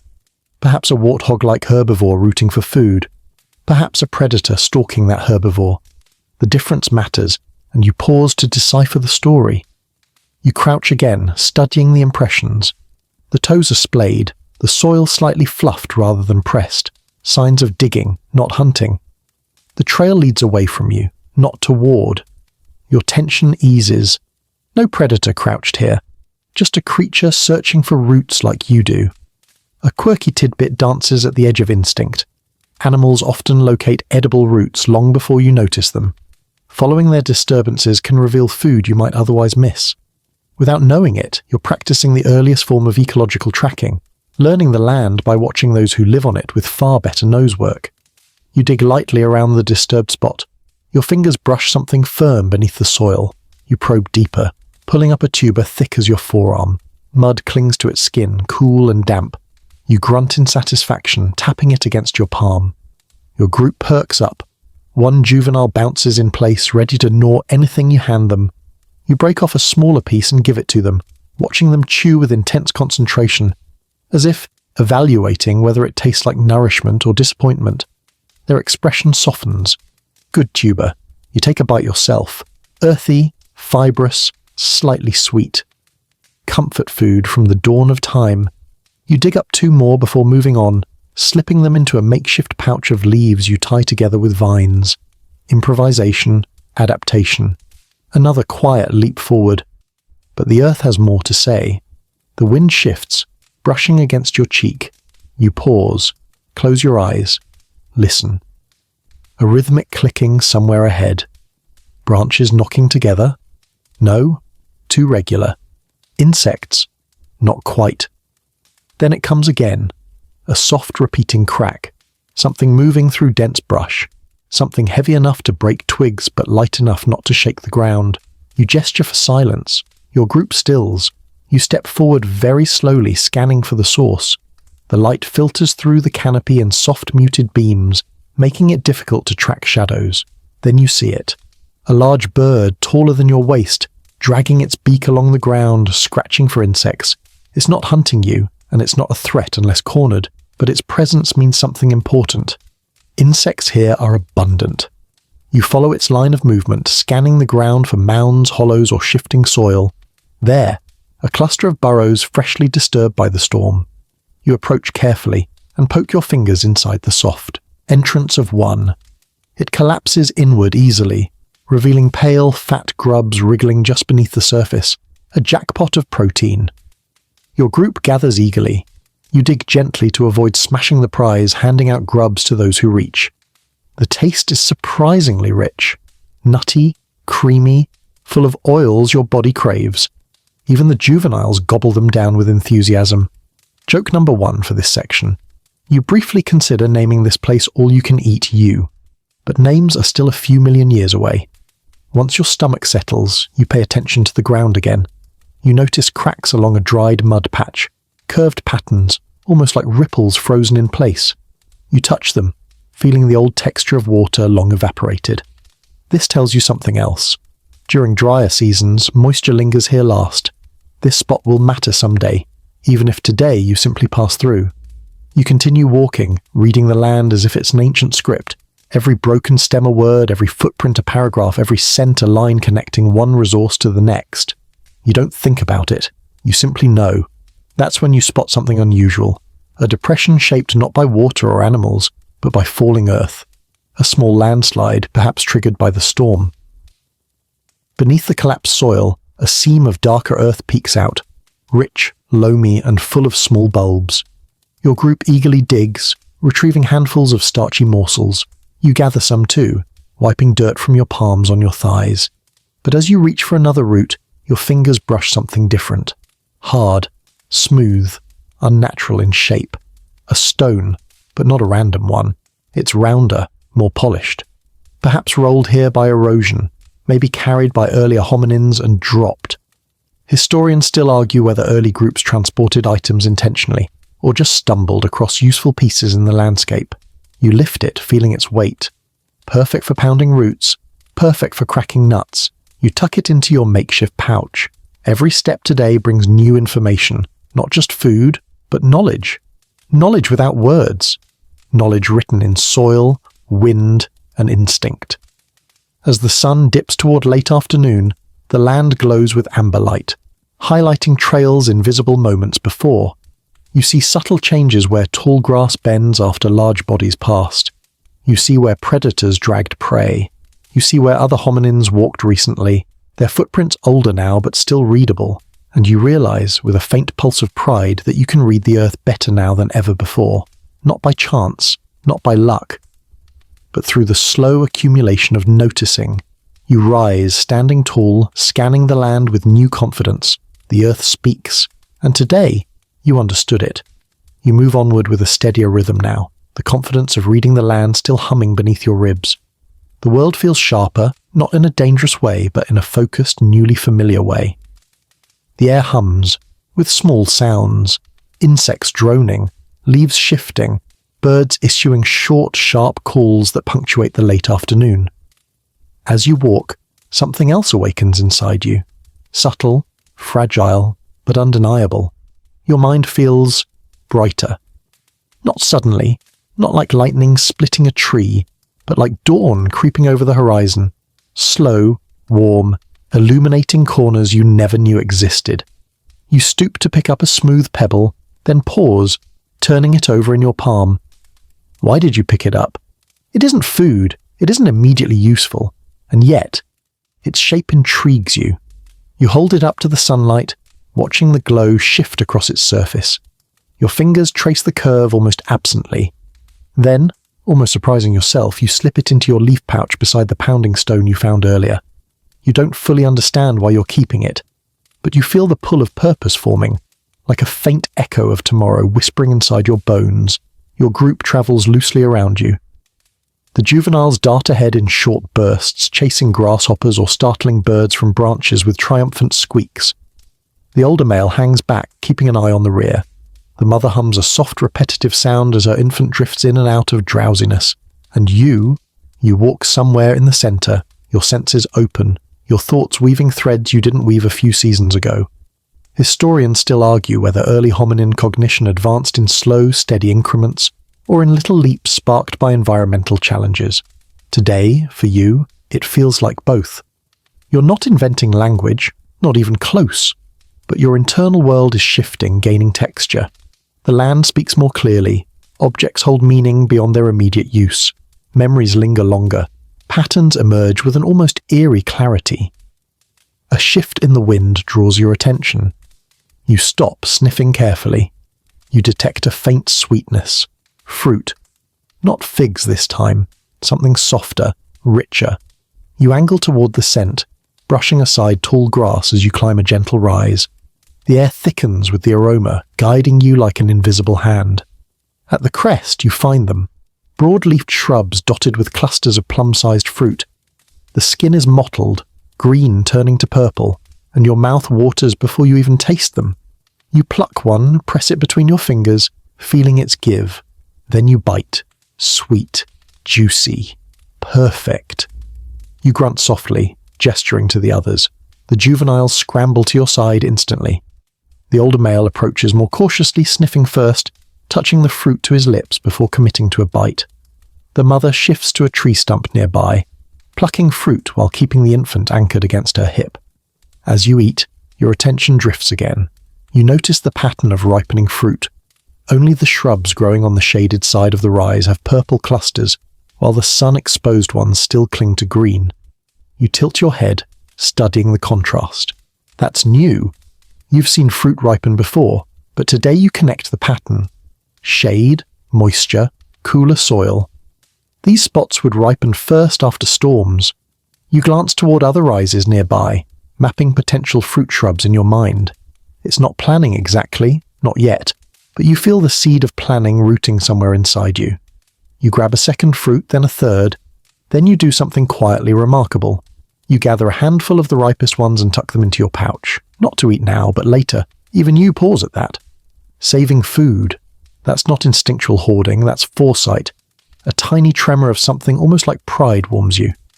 A rustle snaps you back into the moment. Your group stiffens. You grip your stone instinctively, scanning the trees. But instead of a predator, you see a troop of monkeys high in the branches. Curious, bold, watching you with bright eyes. They chatter among themselves, flicking leaves toward you in something that might be annoyance or mischief. You tilt your head, studying them. Their movements are quick, coordinated. One spots a ripe fruit, signals, and 3 others converge instantly. You watch this, fascinated, not by their fruit but by their communication. A subtle insight stirs. Their calls are patterned, not language, but structured meaning. You mimic a soft chirping noise, experimentally. One monkey freezes, staring. The others swivel their heads. You don't understand the sound you made, but it definitely meant something to them. Probably something like, "Who invited the weird ground creature making terrible impressions?" Joke number 1 for this section. Congratulations, you've invented prank-level cross-species confusion. The monkeys eventually lose interest and leap through the canopy, disappearing with the ease you envy.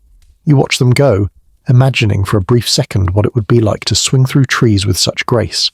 That thought lingers, but then fades as your feet remind you that ground life is your path now. You shift your pouch, realize it's getting heavy with fruit, tubers, and the stones you've collected. Your brain makes another connection. In a few million years, someone will invent bags with straps for this exact reason. Joke number 2. You silently congratulate yourself for being on the right track, even without fabric. As your group resumes moving, you notice the way the earth slopes subtly toward a cluster of darker vegetation. That means moisture. Moisture means food, shade, and possibly shelter. You lead your group in that direction, but now with a sense of intention. Not wandering, searching, mapping, choosing. Along the way, you find another novelty.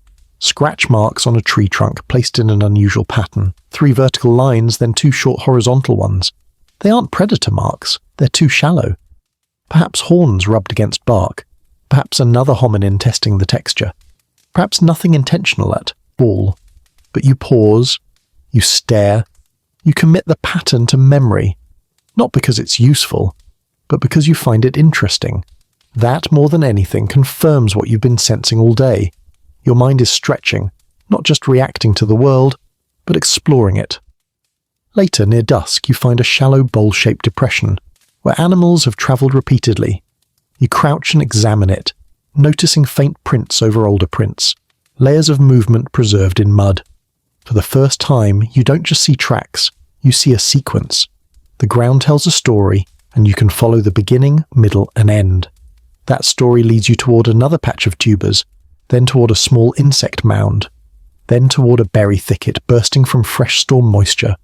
Your group watches as you guide them steadily, efficiently through resource after resource. They grunt softly, approval, trust, belonging. As twilight gathers, you settle under a tall tree with twisting branches. The sky shifts from gold to indigo. The air cools. The world breathes.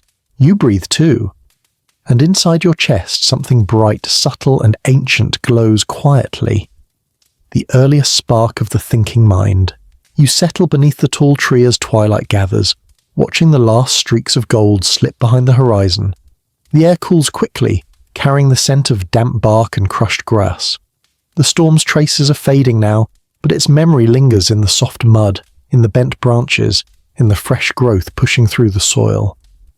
Night approaches, not just as darkness, but as a quiet shifting of the world's mood. Your group huddles close, forming a loose circle around the base of the tree. The juveniles nudge one another sleepily. The mother rocks her infant with gentle movements. The older male sits with one hand on the ground, as though listening through his fingertips. And you watch the sky deepen, feeling something stirring inside you that you can't name. A sense of connection, of continuity, of lineage. You don't have ancestors in the conceptual sense, not as an idea, not as history, but their presence surrounds you all the same. Every movement you make belongs not just to you, but to those who came before. Every choice echoes through time in ways you'll never see. Something inside you senses that.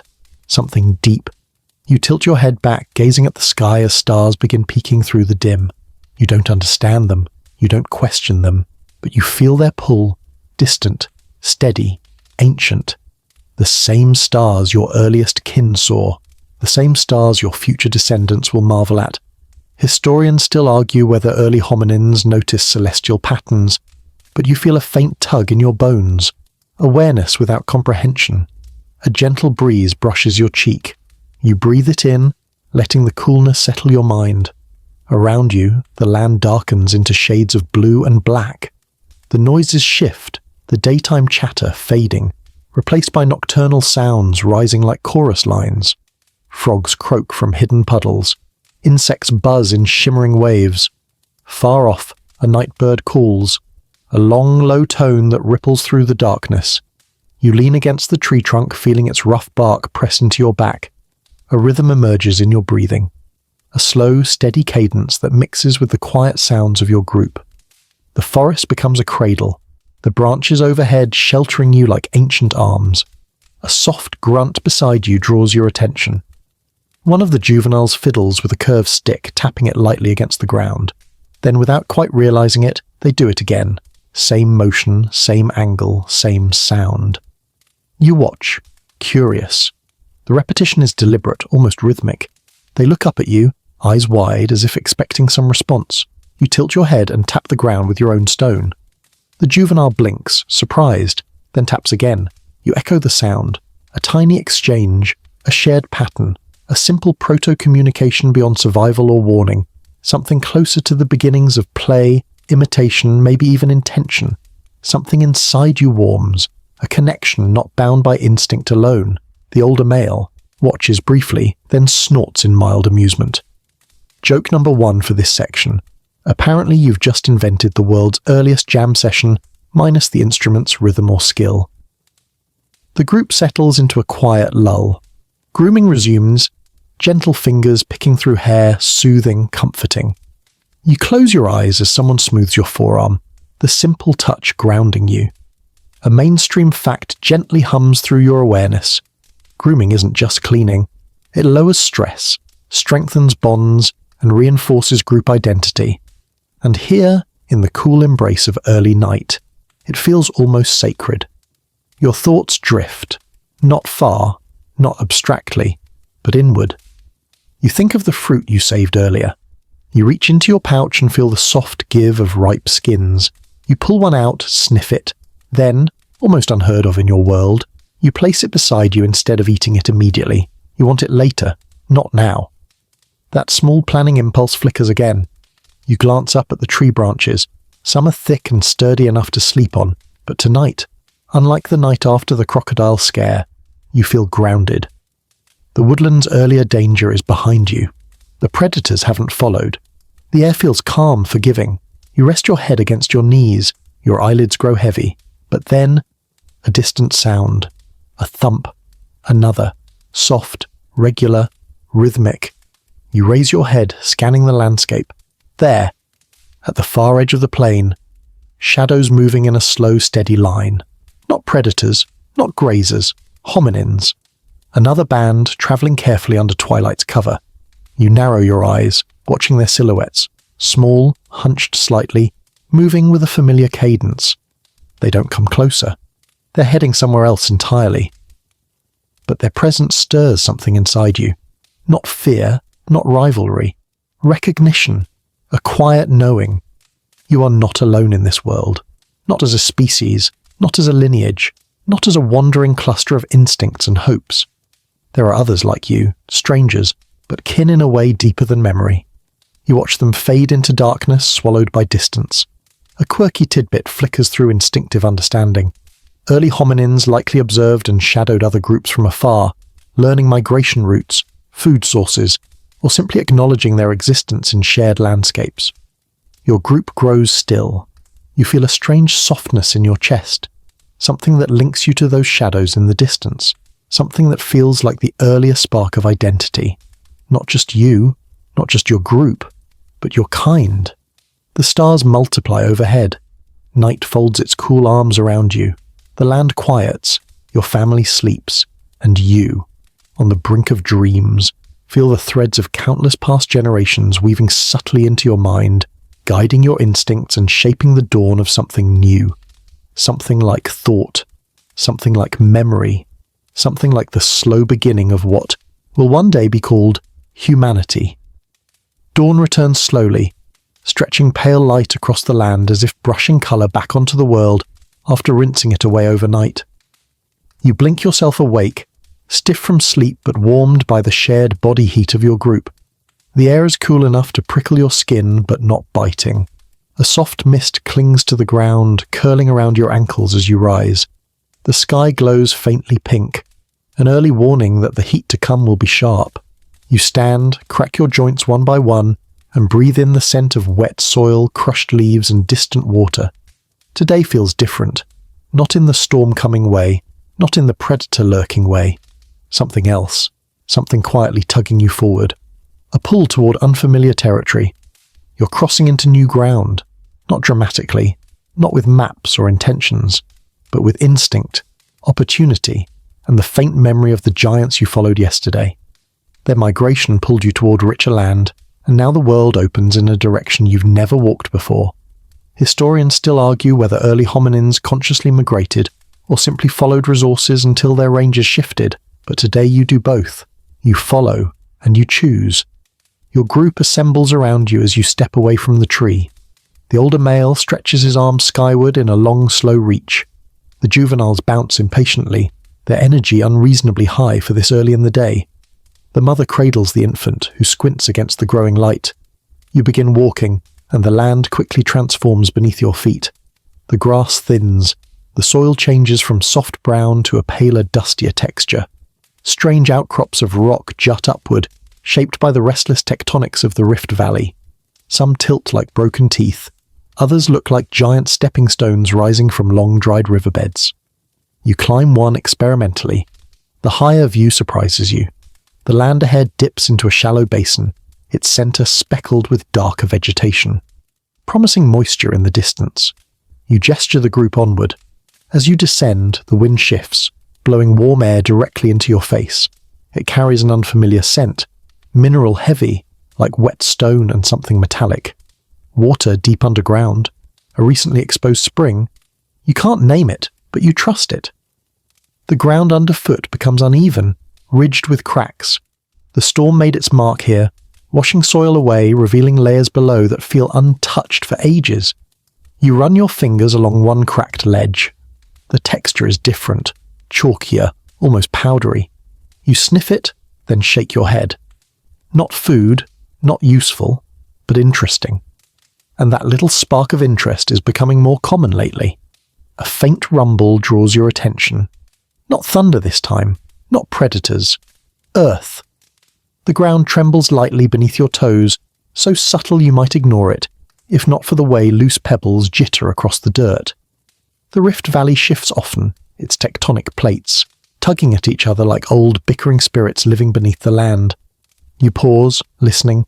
The tremor stops. The juveniles look puzzled. You grunt softly, nothing to fear, just the earth reminding everyone who's in charge. A quirky tidbit flickers in your instincts. Ancestors in this region occasionally experience tremors that rearrange water flows, open new springs, or collapsed old shelters. You don't think about it, but you walk with caution all the same. You move deeper into the new territory. Shrubs grow thicker here, clustered around subtle dips in the land. You push aside branches and find a patch of edible greens thriving in soil, still damp from last night's storm runoff. You pluck a few and chew slowly, bitter but safe. You hand some to a juvenile who promptly makes a face like they've been betrayed. Joke number 1 for this section. Even in prehistory, kids are committed to dramatic food reviews. As you walk, the basin opens wider, the vegetation becoming lush in places, sparse in others. You pass tracks that don't match any you've seen recently. Hooved but small, delicate. New prey animals, perhaps. New dangers too. Your senses heighten. Then you spot something that stops you mid-step. A series of tall, thin trees rising from the heart of the basin, so tall that birds fly from their upper branches like startled flecks of night. They're shaped differently from the acacias you know. Straight trunks, narrow leaves, almost shimmering in the light. You approach cautiously. The air cools beneath the canopy. The ground softens. Roots knot across the soil, and between them, something even more surprising. Mushrooms. Small, pale, clustered. You crouch, sniff carefully. You do not eat them. Not today. Your species learned at some point that mushrooms are either delightful or doomful, with absolutely no in-between. You move on, but with lingering fascination. You find something else, animal paths that converge here. The forest isn't just shelter, it's a thoroughfare. You study the paths, tracing them with your toes. One leads toward a shallow pool catching morning sunlight. You crouch beside it, dipping your hand in, cool, clear, fresh. You drink deeply, savoring the clean taste. Your group joins, drinking and washing the clinging dust from their arms and faces. The infant splashes lightly, fascinated by the ripples. The mother lets out a soft rumble of contentment.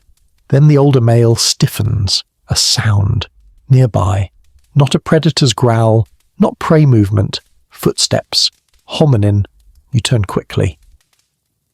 A small cluster of unfamiliar figures emerges from behind the tall trees. They freeze at the sight of you. You freeze too. Not hostility, not fear. Something else, a cautious curiosity, a mirror of your own reaction. They're shaped like you, but with subtle differences. Slightly taller, slightly narrower faces, long limbs adapted to different terrain. They hold no tools. They make no threatening gestures. Groups regard each other quietly. Historians still argue whether early hominin species overlapped peacefully or competed for space. Today, the air feels balanced, neutral. One of the strangers steps forward and taps the ground with a stick, an action so deliberate that your heart jumps. It's communication, a gesture. You mimic it, tapping your own stickless hand against the soil. The stranger tilts their head. Another steps forward, placing a piece of fruit in the dirt between you. Not as a gift, more as a demonstration of their presence, their confidence, their awareness of potential conflict. You crouch, pluck a nearby leaf, and place it on your side of the clearing. A simple exchange, a simple agreement. Neither group encroaches, neither group challenges. A shared understanding settles quietly in the space between you. This land is big enough for now. They depart as silently as they came. Your group relaxes. You breathe again. Joke number 2 for this section. Congratulations, you just participated in the earliest awkward neighborhood introduction. As the sun rises fully, warming the land with renewed intensity, you step into the new terrain with growing purpose. Unfamiliar paths twist ahead. Unseen creatures wait in the shadows. Water sources glimmer where the earth dips. The world feels bigger than it did yesterday, not just in distance, but in possibility. You cross a threshold, one not marked by stone or tree or season, but by something inside you. You are no longer wandering familiar ground. You're exploring, venturing, becoming something new in a world that demands adaptation. The land stretches before you, vast and waiting, and you walk into it. Not blindly, but boldly, with the earliest whispers of human curiosity guiding your feet. You walk deeper into this new terrain, feeling the world shift once more, not in a dramatic, thundering way, but in a quieter, subtler rearrangement of light, wind, and scent. The land opens into long stretches of tall grass, then folds into dips where shrubs huddle tightly, as if whispering secrets to each other. The air grows warmer as the morning strengthens, but the wind cools your skin enough to keep you moving steadily. By now, the memory of the stranger band is fading behind you, like ripples smoothing out across a pond. Your body has already returned to its baseline rhythm, alert, aware, but calm enough to focus on the next task, finding shelter. The day is growing hotter, and while you're not yet exhausted, you know that the heat will soon reach the kind of intensity that even giant grazers don't argue with. Shade will matter, cover will matter, rest will matter. You survey the land. A cluster of boulders ahead casts long shadows. To the left, the tall trees thin into a patch of brush with thorny branches, too exposed, too scratchy.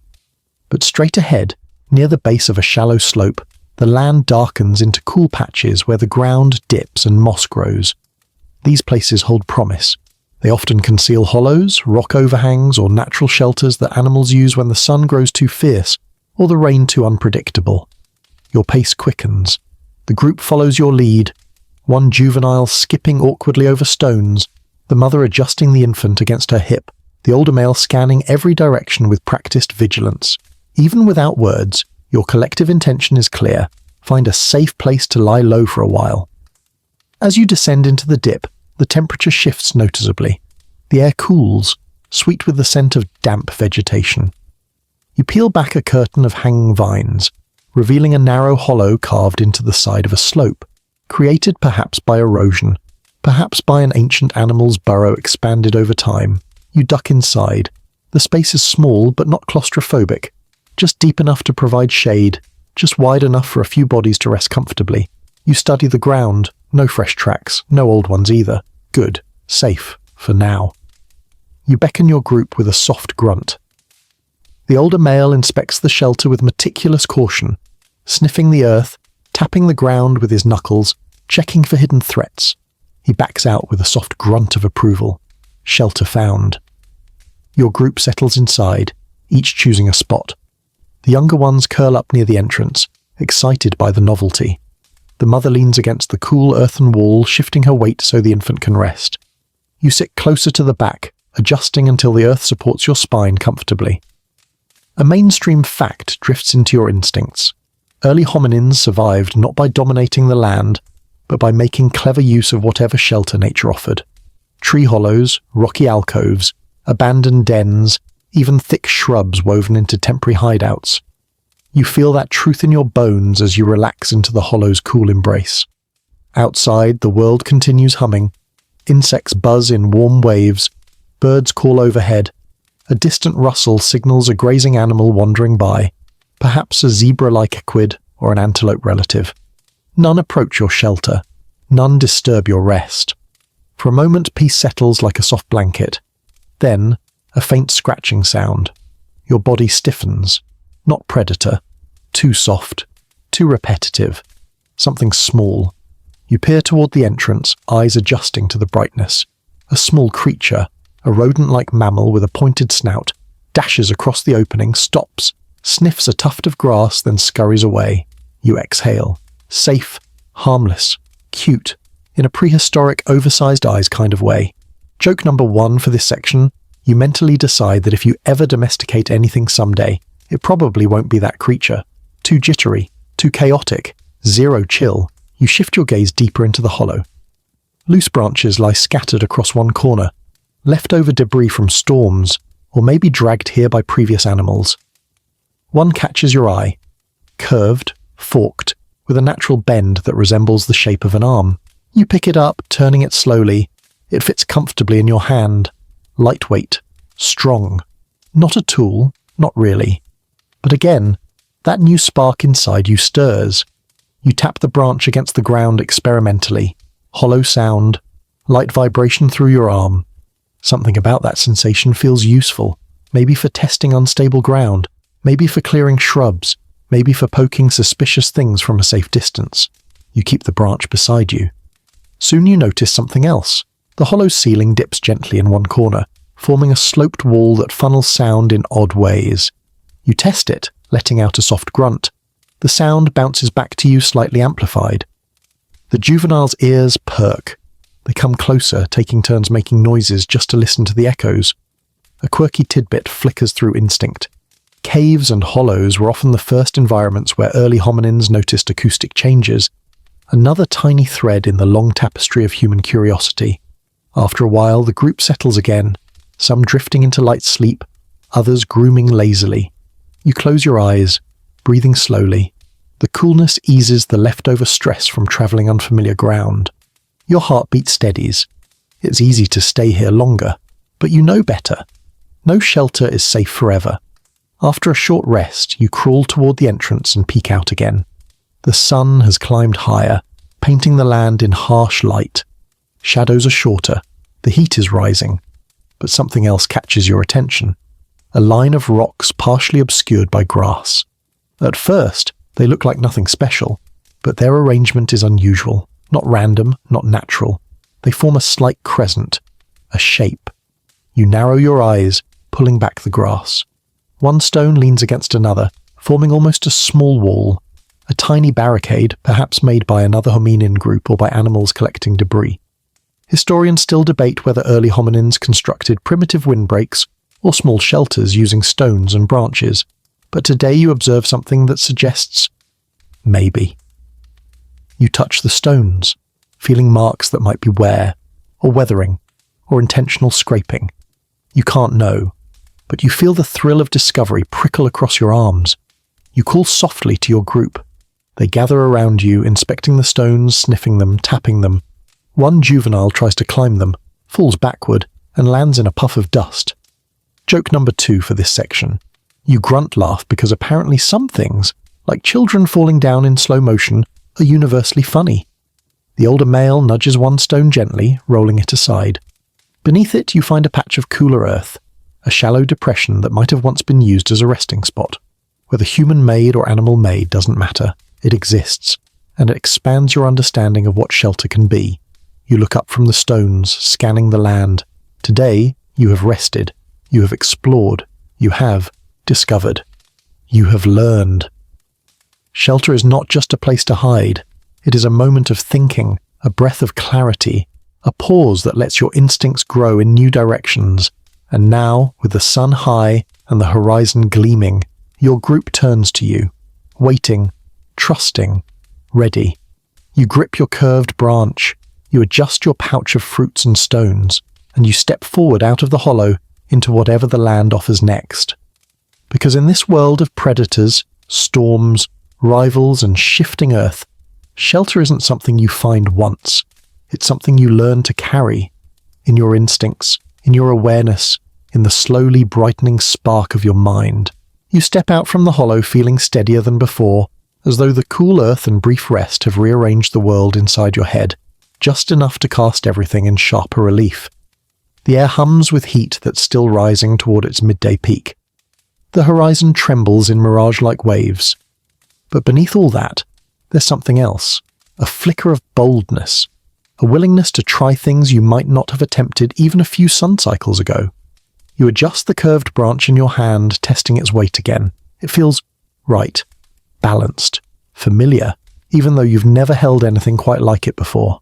Around you, your group begins moving in a loose semicircle, instinctively watching different directions, scanning for movement in tall grass, smelling shifts in the wind. A choreography your kind learned not from thought, but from necessity. Your steps take you toward a patch of low shrubs shimmering with heat. A faint tang drifts on the breeze, dried wild onions. You sniff the air, then kneel by the base of the plants, scraping the soil with the edge of your branch. It works. Not well, not elegantly, but well enough to loosen the earth. You grunt softly, a pleased sound. The older male raises an eyebrow ridge as if to say, nice. You dig a little more, exposing the bulb. You pluck it free, brush the dirt away and sniff. Sharp, pungent, edible. You break it open and share pieces with the group, the juice stinging pleasantly on your tongue. The juveniles gag dramatically, joke number 1 for this section, because apparently early hominin children already have opinions stronger than their chewing skills. You continue moving, learning the feel of the land under your feet. The shrubs give way to a wide sweep of golden grass, and in the distance the silhouettes of large grazers drift lazily. You angle toward them, not close enough to bother them, but close enough to use their presence as a guide. Large herbivores tend to avoid predators when possible. Their calm movements reassure you. You watch one of them pause to swat a bird away with its tail. Another lowers its head to graze, its massive shoulders rolling like slow waves. Their presence shapes the land, and your movement within it. Historians still argue whether early hominins intentionally shadowed herds for safety, or simply ended up near them by coincidence. But your body already understands the unspoken agreement. Where grazers linger, the land is likely stable, food-rich, and not immediately deadly. You step around a patch of flattened soil, hoofprints, droppings, grazed grass. Then something else catches your eye, stones scattered in an irregular pattern. Most are ordinary, but one has an edge unnaturally sharp, too sharp to ignore. You crouch, brushing soil away, exposing more of it. Your fingers itch with recognition. You lift the sharp stone and test it against a twig. It slices cleanly. Your breath hitches. That spark again. The stone feels like an idea you almost understand. You turn it in your hand, running a thumb along the edge, then without fully planning it, you strike it against another rock on the ground. Crack! A new flake jumps free, a sharper one. You pick it up carefully. Your heart beats faster with a strange thrill, half discovery, half danger. You strike again, adjusting your grip. Crack! Another flake. This one is serrated. The juveniles gather around, fascinated. The older male watches you with narrowed eyes, not suspicious but evaluative. You can almost feel his brain working too, curious whether this is useful or just noise. You test your new flake on a root. It cuts. Not deeply, not efficiently, but it cuts. A soft grunt escapes you, a primitive laugh of disbelief. Joke number 2 for this section. Somewhere deep in the future, someone will call this the world's earliest DIY project. Your group shifts around you, the atmosphere subtly changing. Not dramatic, not ceremonial, but there's a weight in their attention. An unspoken acknowledgement that what you're doing isn't just play, it's the edge of something different. You tuck both flakes into your pouch before moving on. As you continue across the grassland, something else emerges on the air. The scent of an old kill, not fresh enough to feed on, not strong enough to indicate danger. But the smell draws your focus, because scavenged remains often attract smaller animals, and smaller animals can lead you to new opportunities. You slow and follow the scent, circling wide until you see the old carcass, now little more than a skeleton stripped of flesh. Vultures loiter nearby, picking at the dry sinew. You approach carefully, not for food, but for the bones. One in particular, long, hollow, sturdy, lies half buried. You pull it free. It's smooth, lighter than wood, but firm. You tap it against a rock. A clear, resonant sound rings out. You lift it, hit it again. Another sound, not accidental, not random. Something inside you reacts. A strange flicker of recognition. You tap the bone against the ground, then against the curved branch you are carrying. The two sounds are different, distinct, predictable. You look up at your group. The juveniles are delighted, bouncing in anticipation. The older male tilts his head, listening. Even the mother glances your way with mild curiosity while the infant squints in confusion. You tap again. You pause. Then, tentatively, you tap a rhythm.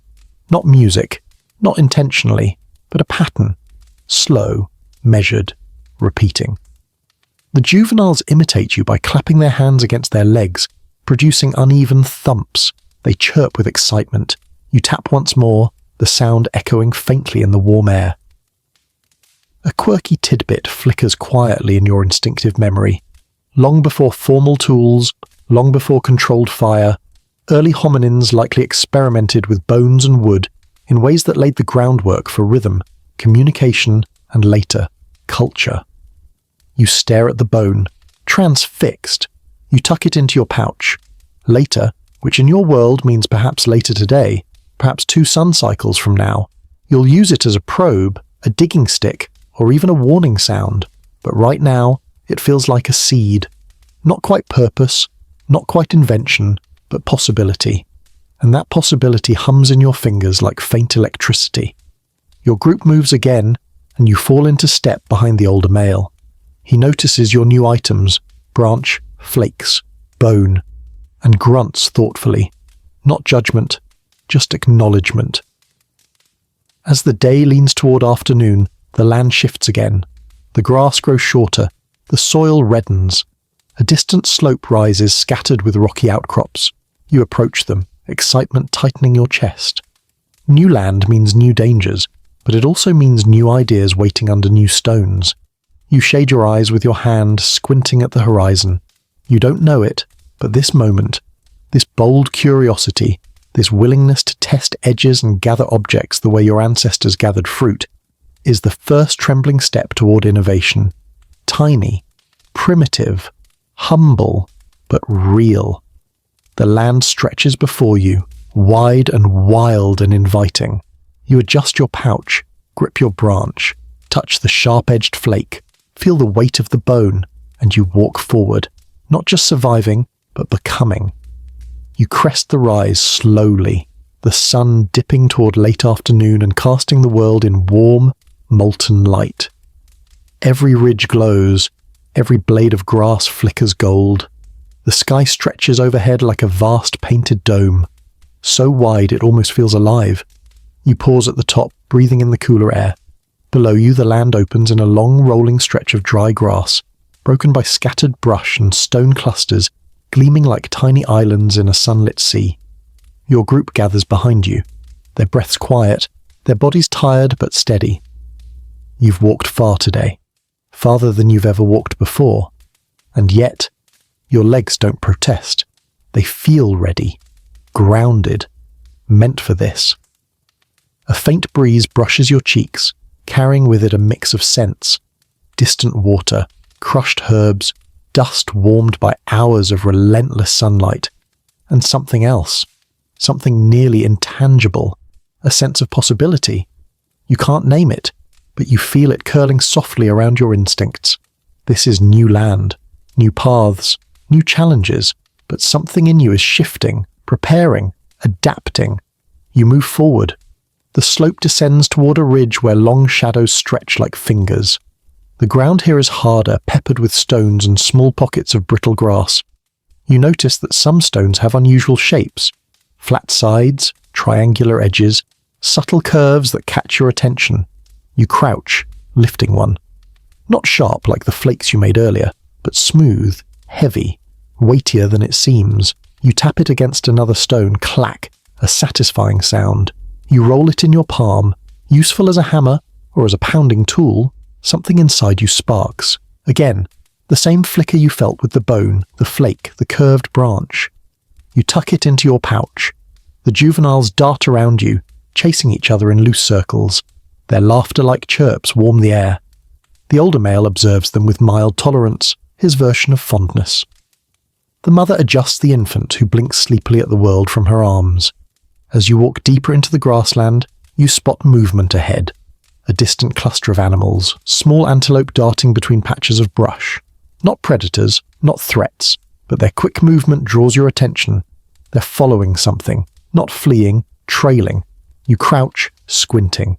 Then you see it, a winding path of flattened grass, weaving like a serpent through the terrain, not made by antelope, not by giant grazers, something more deliberate, more delicate, a narrow game trail, a migration path, a seasonal passage created by countless small feet over countless days. You step onto it, feeling the subtle groove beneath your toes. You follow it, testing the rhythm. The path curves around a boulder, then dips into a shallow gully where water trickles softly beneath exposed roots. Your group drinks. You splash cool water onto your face, feeling clarity ripple through you. As you rest by the water, you examine the roots. Thick, tangled forms twist into the earth like nature's own ropes. You grab one and tug lightly, testing its firmness. It doesn't budge, but its texture sparks an idea. Something about binding, tying, holding. A seed of innovation so small it barely registers, but it's there. Historians still argue whether early hominins understood binding or weaving at this stage, but ideas often begin long before they take form. Today, you simply run your fingers along the strands, curious. You rise again. Your group moves beside you with a rhythm that feels coordinated. Not perfectly, not consciously, but with early threads of cooperation woven into each step.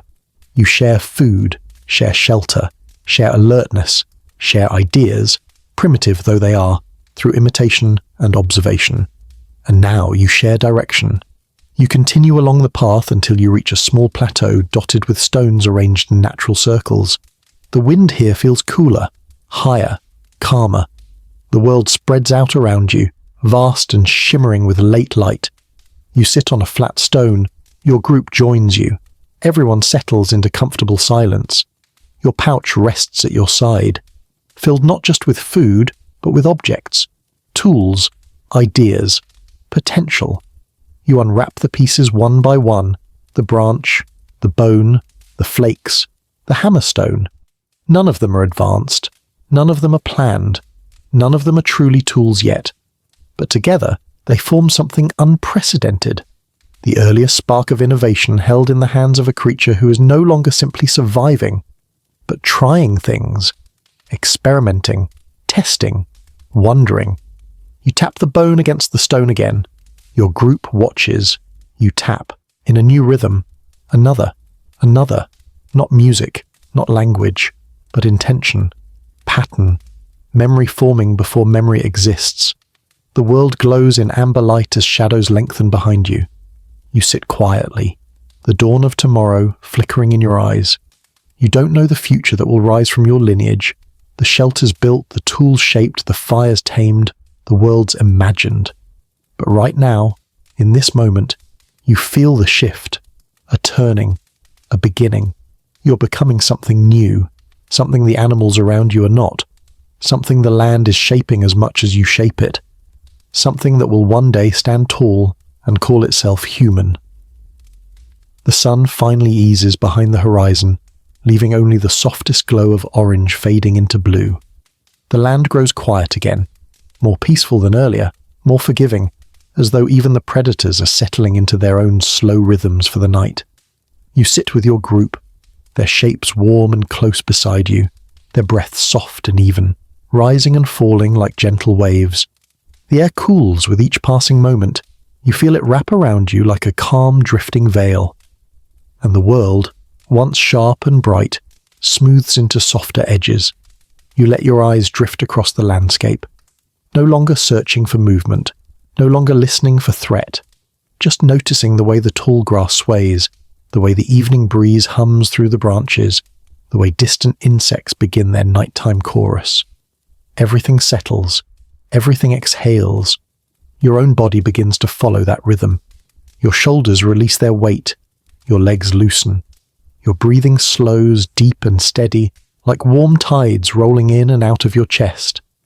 The ground beneath you feels firm and safe, holding you gently, offering rest after a long day of wandering, learning, and becoming. The stars blink awake overhead, slowly at first, then many at once, tiny points of silver scattered across a deepening sky. You don't understand them, but you feel their comfort, their quiet companionship stretching far into the distance. The night becomes a soft blanket above and below, wrapping around you from every side. Your group settles in closer. One of them shifts slightly, brushing your arm. Another sighs deeply. The infant yawns, a tiny sound swallowed by the dusk. And you let your eyelids grow heavier and heavier and heavier still. The world softens, the night holds you, and you drift, quietly, safely, deeply, into rest.